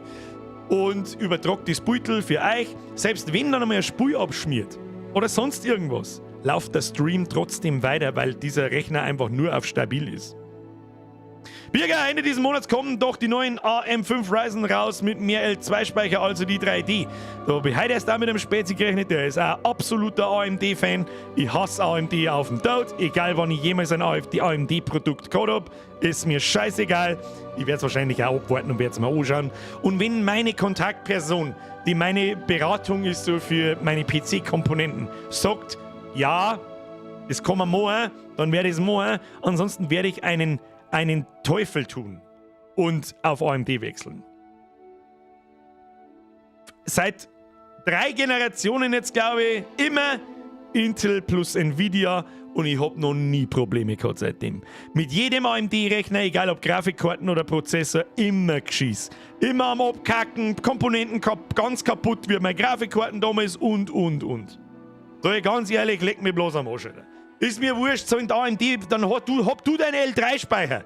Wenn ich die dann schon wieder das war so geil. Versucht mir einer vom AMD-Scheiß zu überzeugen und im gleichen Atemzug verzeiht er mir, ja, weißt du noch, wie AMD mit die, da hab ich ein bisschen Ruckler gehabt. Das hat mein AMD-Prozessor gelingen. Dann hab ich so, hast du mir nicht gerade gesagt, dass AMD voll super ist? Ja, und dann habe ich, 8 Jahre lang Windows-Updates ausgesessen und so weiter. Und ich so, geh mir auf, ich mag überhaupt nichts hören. Oder wenn mir für 3.000 Euro einen scheiß Rechner kauft, dann möchte ich mehr Ruhe haben. Einschalten, Rechner funktioniert, stabil, passt. Da ist er. Es war das BIOS, Mann! Fake News! Ja, das BIOS. Komisch, ich hab bei meinen Intel-Prozessoren noch nie irgendwas im BIOS machen müssen. Komisch! Da hockt er da. Ich hab innerlich gehofft, dass du da bist und du hörst das. Ich sag das, was es ist. Ich hab mit einem AMD-Scheiß. Kauft ihr einen AMD-Scheiß? Das ist mir wurscht, Alter. Geh weg. Das ist wie, ja, hab du 120 MB L3 Cache, ist mir egal, Alter. Wenn der BIOS dann hier ist, ja, herzlichen Glückwunsch, mach. Ja, sicher.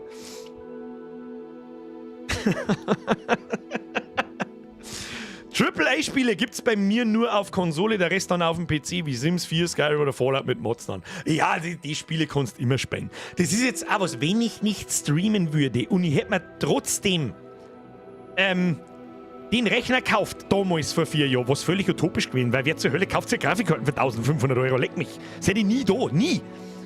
Dann darf ich den Rechner mindestens noch ein Jahr oder 2 noch behalten, weil es einfach nicht wichtig ist. Dann darf ich darüber hinwegsehen. Ich darf einfach Grafik auf Mittel schalten. Ja, passt schon. Und dann renne ich halt wieder mit 100 Frames umeinander. Das passt schon. Keine Ahnung. Aber die Dinge sind halt nun mal anders. Ja, irgendwo müssen auch eine Donation sein. Hallo? Der Tommy vom See! Sag am Beamer, Grafik ist wurscht, die Gresszeit. Nein. Geht nichts über einen richtig anständigen Monitor, den ich habe. Da kaufe ich mir auch keinen neuen, weil der noch tippitoppi ist. 4K braucht keine Sau, also ich zumindest nicht. Ich bin blind wie ein Stor. Den scheiß Unterschied, den kenne ich sowieso nicht. Außerdem kostet bloß mehr Leistung. Schmidi! Wenn du Tipps, Hilfe zu Hardware und so weiter brauchst, darfst du da habe ich jemanden und da vertraue ich nur auf den und auf sonst niemanden. Ansonsten danke für den geilen Livestream. Schmidi, das muss da keine 5 Euro kosten, bitte, danke. Ich sage merci für die 5 Euro, merci fürs Zuschauen, merci für die Beteiligung im Chat. Das ist eh euch ist out. Nein, den habe ich noch gelesen. Jetzt pass auf. Plan für nächste Woche. Das ist eine gute Frage, Maxi. Was haben wir nächste Woche? Haben Sie noch mal Interesse an einer Runde Hogwarts Legacy? Auch wenn das wahrscheinlich nochmal 2 Stunden lang laufen, schmerzen sein wird. Habe ich so ein bisschen die Befürchtung. Ja, da kann man so viel Meter machen, wie man wollen. Ich weiß auch nicht so wirklich. Jetzt warte mal. Jetzt machen wir mal Spätzle. Warte mal hinschauen, wann kommt denn was genau? Für was haben wir einen Kalender? Ja, für das hat uns der liebe Gott einen Kalender gegeben. So, heute ist der 15., der Mittwoch. Und nächste Woche da am Mittwoch Atomic Heart rauskommen. Das darf mich auch interessieren.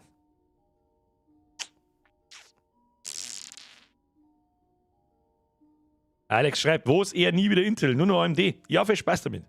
Das ist scheißegal, Alter. Viel Spaß. So, bye, have a great time. Mr. Foxy, hauen Sie rein. Der Sowjet, das ist dieses Sowjet, Bioshock, Half-Life, Fallout, was auch immer das sei, ich weiß nicht so ganz, muss ich sagen.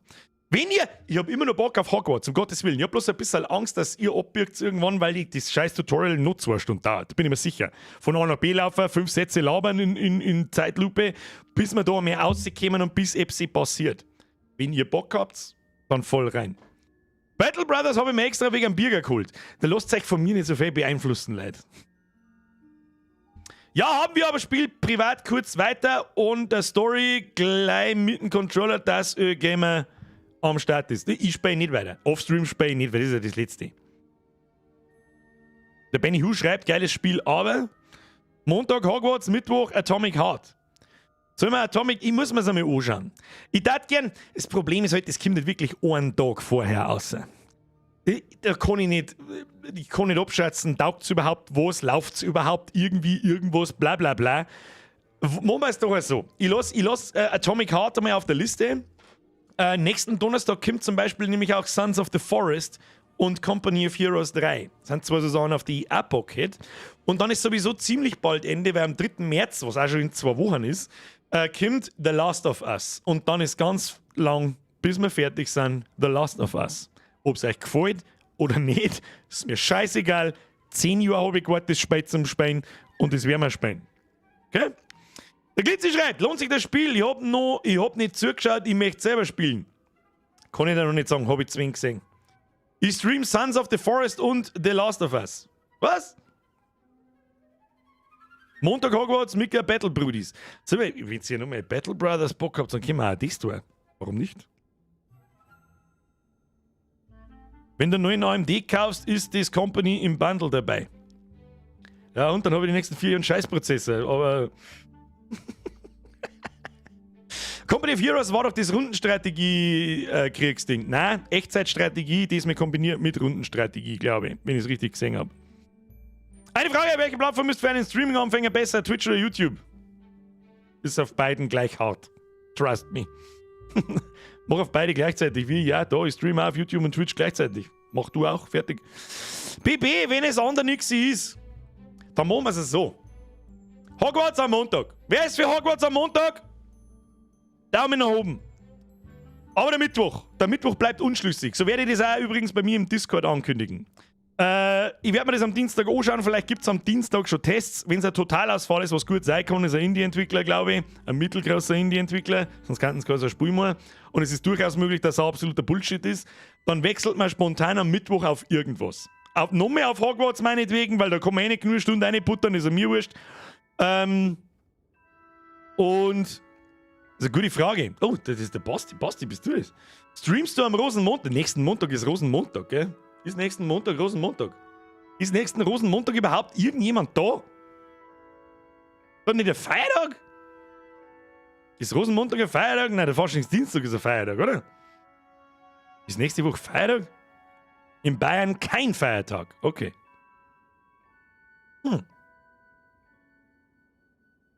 Der Eddie Gorder schreibt, das Last of Us ist Wahnsinn, wollte es selber nicht glauben, unbedingt zocken. Es ist mir schon so oft gesagt worden, ich kenne ja Tests und natürlich habe ich ein bisschen was gesehen davon in den letzten 10 Jahren, ist eh klar. Aber ich bin auch gespannt. Nope, nix Feiertag, bin da, gibt keinen Feiertag mehr. Also ich bin total lost. Ja, passt, dann drauf geschissen. Freilich streamen wir am Rosenmontag. Was interessiert mich der Rosenmontag eigentlich? Hallo? Wann war ich das letzte Mal im Rosenmontagsball? Bumm voll.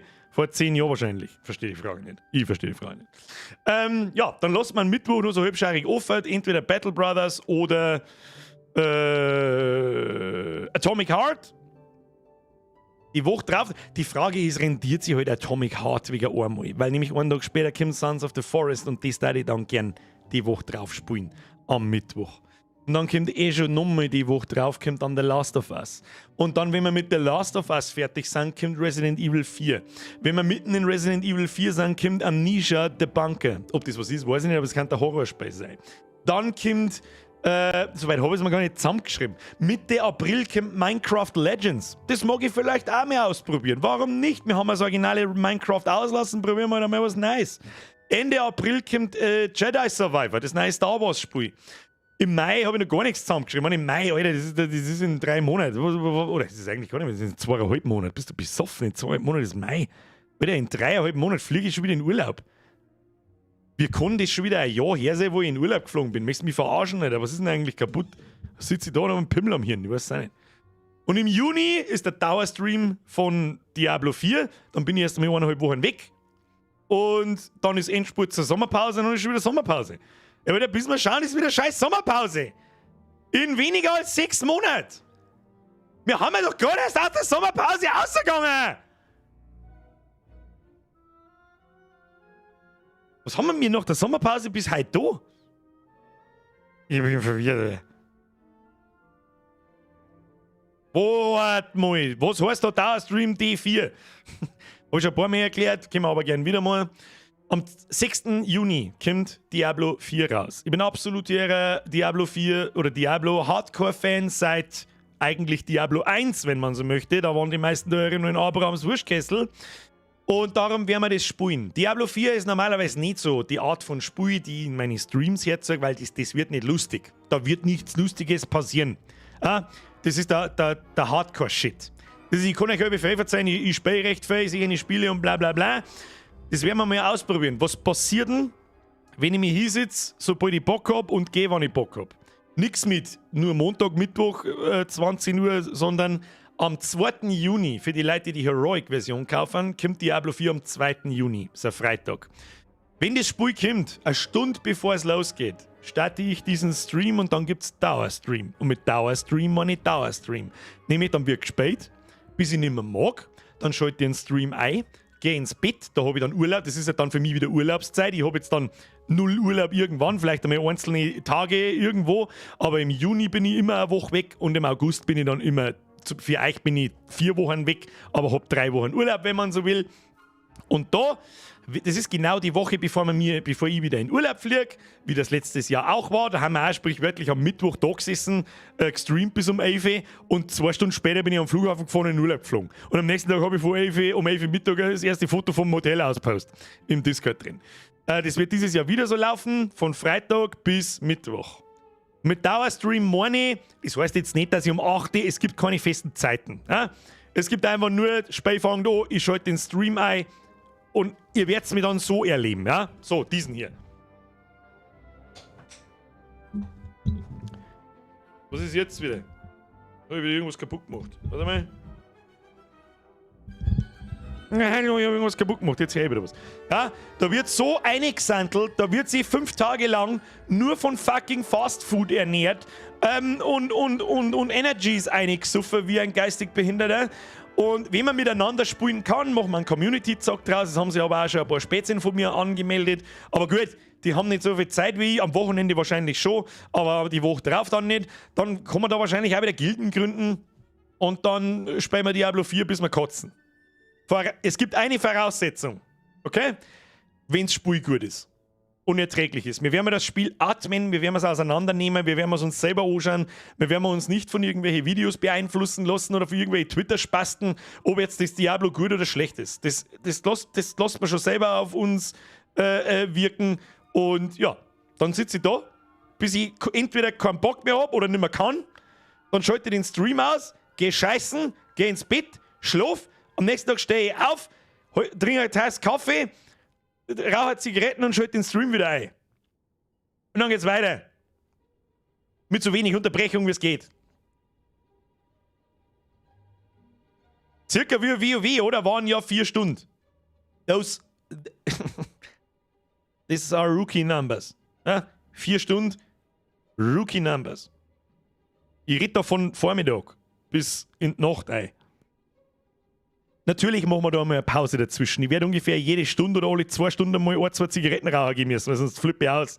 Ist aber klar. Und was weiß ich, da müssen wir uns was einfallen lassen, was wir in den Pausen lernen, wenn ich mal 10 Minuten weg bin. Ja? Gibt es alle 2 Stunden, 5 Minuten Pause, kann ja jeder sich was zum Trinken holen, rauchen, dann tue ich halt irgendein Video rein oder was weiß ich nicht, was wir dabei rein. Und genauso wird das ausschauen. Da wird auch nicht jeder scheiß Klick von mir kommentiert. Wahrscheinlich wäre das automatisch da, weil ich es einfach gewohnt bin, sobald die Kamera da läuft. Aber es wird halt einfach ein wenig gemütlicher. Ne? Und Diablo weiß ja nicht, wie auf Dauer, wie schön das ist zum Zuschauen ist. Für Leute, die selber das Spiel nicht kennen und nicht spielen, glaube ich, ist es eher weniger interessant. Ja? Da wirst du nicht 3 Stunden da sitzen und dem fetten Trottel im Internet zuschauen, wie ein Monster zerpimmelt. Am Anfang wahrscheinlich schon, aber der Plan ist, das Ganze von Freitag bis Mittwoch zu machen. Ja? Freitag, Samstag, Sonntag, Montag, Dienstag, Mittwoch. Und am Mittwoch im Laufe des Tages schalte ich irgendwann aus, sitze mir ins Auto, fahre am Flughafen und fliege in Urlaub. Und komme dann erst wieder, weiß ich nicht, am 18. Juni oder so. Also eine Woche, ich bin nicht eine Woche weg. Von Sonntag bis Sonntag wahrscheinlich. Von Mittwoch bis... Was rede ich für einen Scheiß? Am Mittwoch streamen wir noch. Von Donnerstag bis Donnerstag. Vielleicht bis Freitag, das wissen wir noch nicht. Genau so. Ja? Da wird reingesuchtet wie die Behinderten. Wir spielen miteinander Diablo 4. wir werden das atmen. Ihr könnt ja parallel mitspielen am zweiten Monitor, was weiß ich, mitschauen. Und wir werden das Spiel zerlegen und wir werden sehen, was es kann und was es nicht kann. Und ja, ich hoffe sehr, ihr stellt es nicht vor. Ich bin ein Streamer, ich darf das. Wenn ich nicht am Freitag anfange zum Streamen, interessiert es am Montag keine Sau mehr. Ja, war mit Hogwarts Legacy schon grenzwertig. Das ist am Freitag, glaube ich, rausgekommen für die Vorbesteller am Mittwoch oder Donnerstag, alle schon am Streamen und dann komme ich am Montag daher. Wen interessiert das da noch? Die Zeit ist schnelllebig.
Mailprogramm aus meinem Mailverteiler, weil irgendwie muss ich es ja verschicken, ist auch klar, und weg.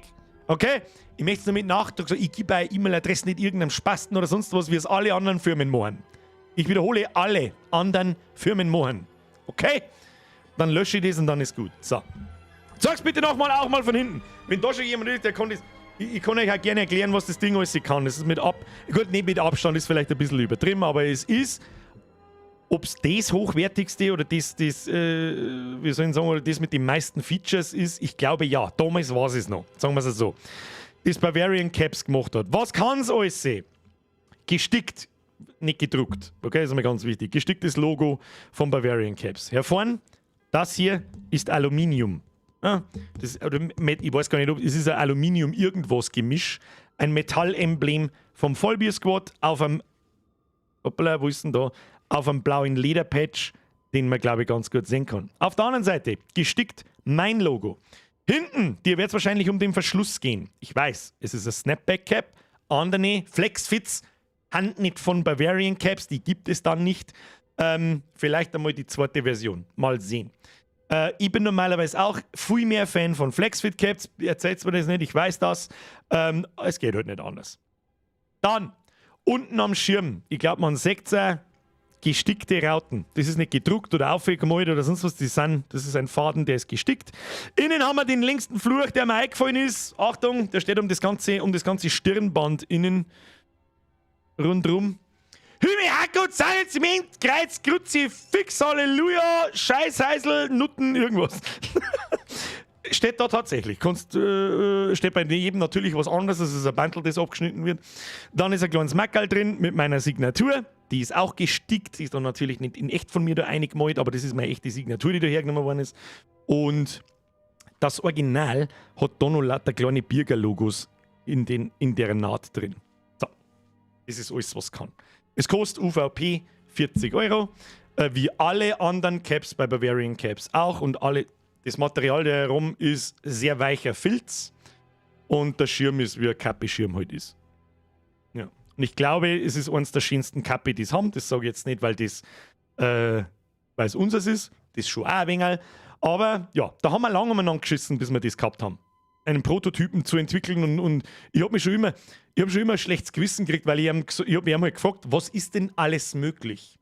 Dann hat er gesagt, alles. Wenn nicht, dann lassen wir uns was einfallen. Dann bin ich mit einer Litanei gekommen, was immer alles einbaut von den Rauten und alles muss gestickt sein und ja nichts klebt und ja nichts druckt und sonst irgendeinen Scheiß. Ich möchte alles so haben. Und sie haben es gemacht. Und siehe da, es ist ein sehr gut funktionierendes, sehr gut aussehendes und sehr gut ankommendes Kappi. Und deswegen habe ich da ein relativ wenig schlechtes Gewissen, da ein bisschen Werbung zu machen, alle 5 Monate mal. Wann war das letzte Mal? Oktober. Jetzt haben wir Februar. Ja, da wird schon keiner, weiß das nicht. Gibt es auch Karten von dir dazu? Die Karten gibt es von mir dazu. Die liegt, ich habe da noch einen Stoß um. Der ist noch nicht unterschrieben. Das mache ich immer dann, wenn der Tag näher rückt der Bestellungen. In der Hoffnung, sie sind natürlich wieder auf einen Tag weg.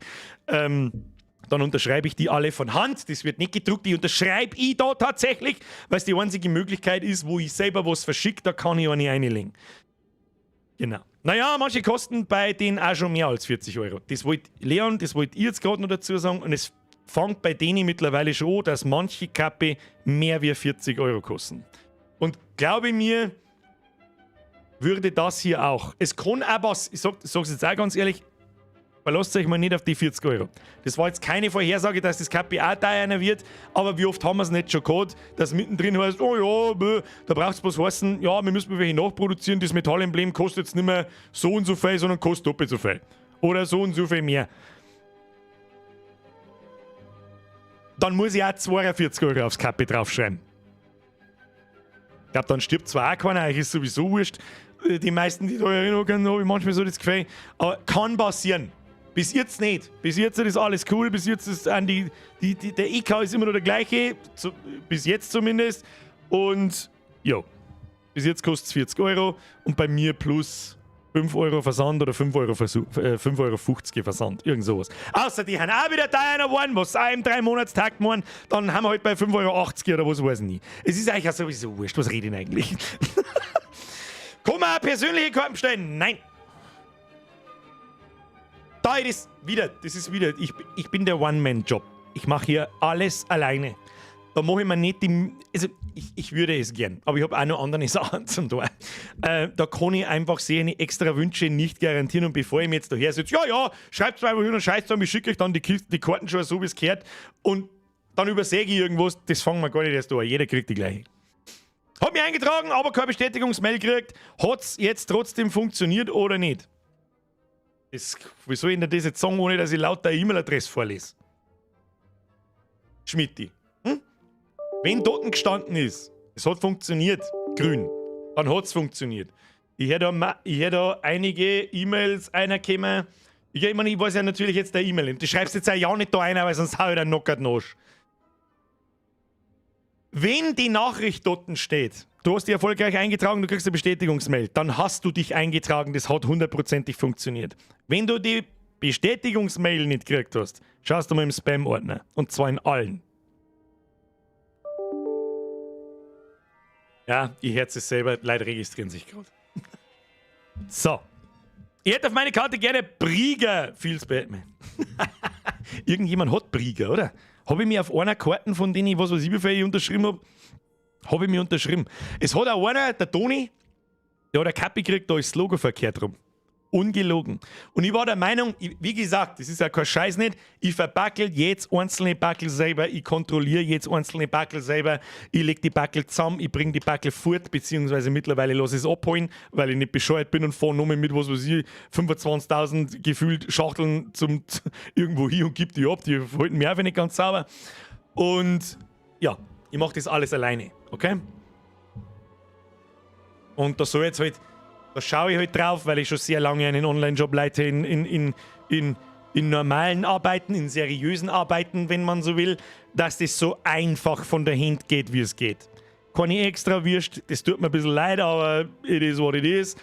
In jede Schachtel maximal 1 oder 2 Kappen, Karten zu, Aufkleber weg.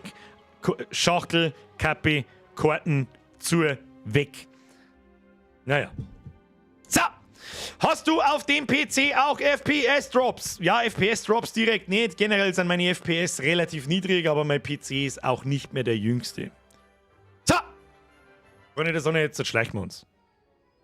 Freue mich. Es ist 11:15. Was haben wir jetzt? Eine Dreiviertelstunde da? Bist du behindert? Jetzt schleicht euch, Kruzifix! Merci fürs Zuschauen, gehörst! Merci fürs Einregistrieren. Merci fürs Like da lassen. Merci für Schachteln. Weiß ich nicht, vielleicht hat irgendjemand von euch was mit meinen Schachteln zum tun. Die Welt ist klein. Merci für eine Donations. Merci für die alten Mitgliedschaften. Merci für die neuen Mitgliedschaften. Triple F an die Moderatoren, falls von denen irgendjemand da ist, weiß ich nicht. Und wir sehen uns am Sonntag. Vielleicht kommt am Sonntag der Short, der Trailer, wie mir der Pimmel da gewachsen ist. Who knows? Und wir sehen uns am Montag mit einer weiteren Runde Hogwarts. Wer die Vorankündigung immer mitkriegen will, ab in meinen Discord. Schreib's jetzt in den Scheiß Ding da noch schnell Ausrufezeichen Discord rein. Da ist natürlich jederzeit jeder willkommen. Da haben wir die verschiedensten Kanäle, was das was ist und jetzt so verpisst euch. Haben Sie eine gute Nacht, vorab ein schönes Wochenende. Ich weiß, ich habe nur 2 Tage hier, halt dein Maul interessiert mich nicht und jetzt halt ab! Habe! Rest in Peace, Mr. Headphone User. Simsalablatt. So. Hashtag Strapse. Hashtag LSD Legolas. Hashtag Zipfel-Gesicht. Habe die Ehre und Dankeschön.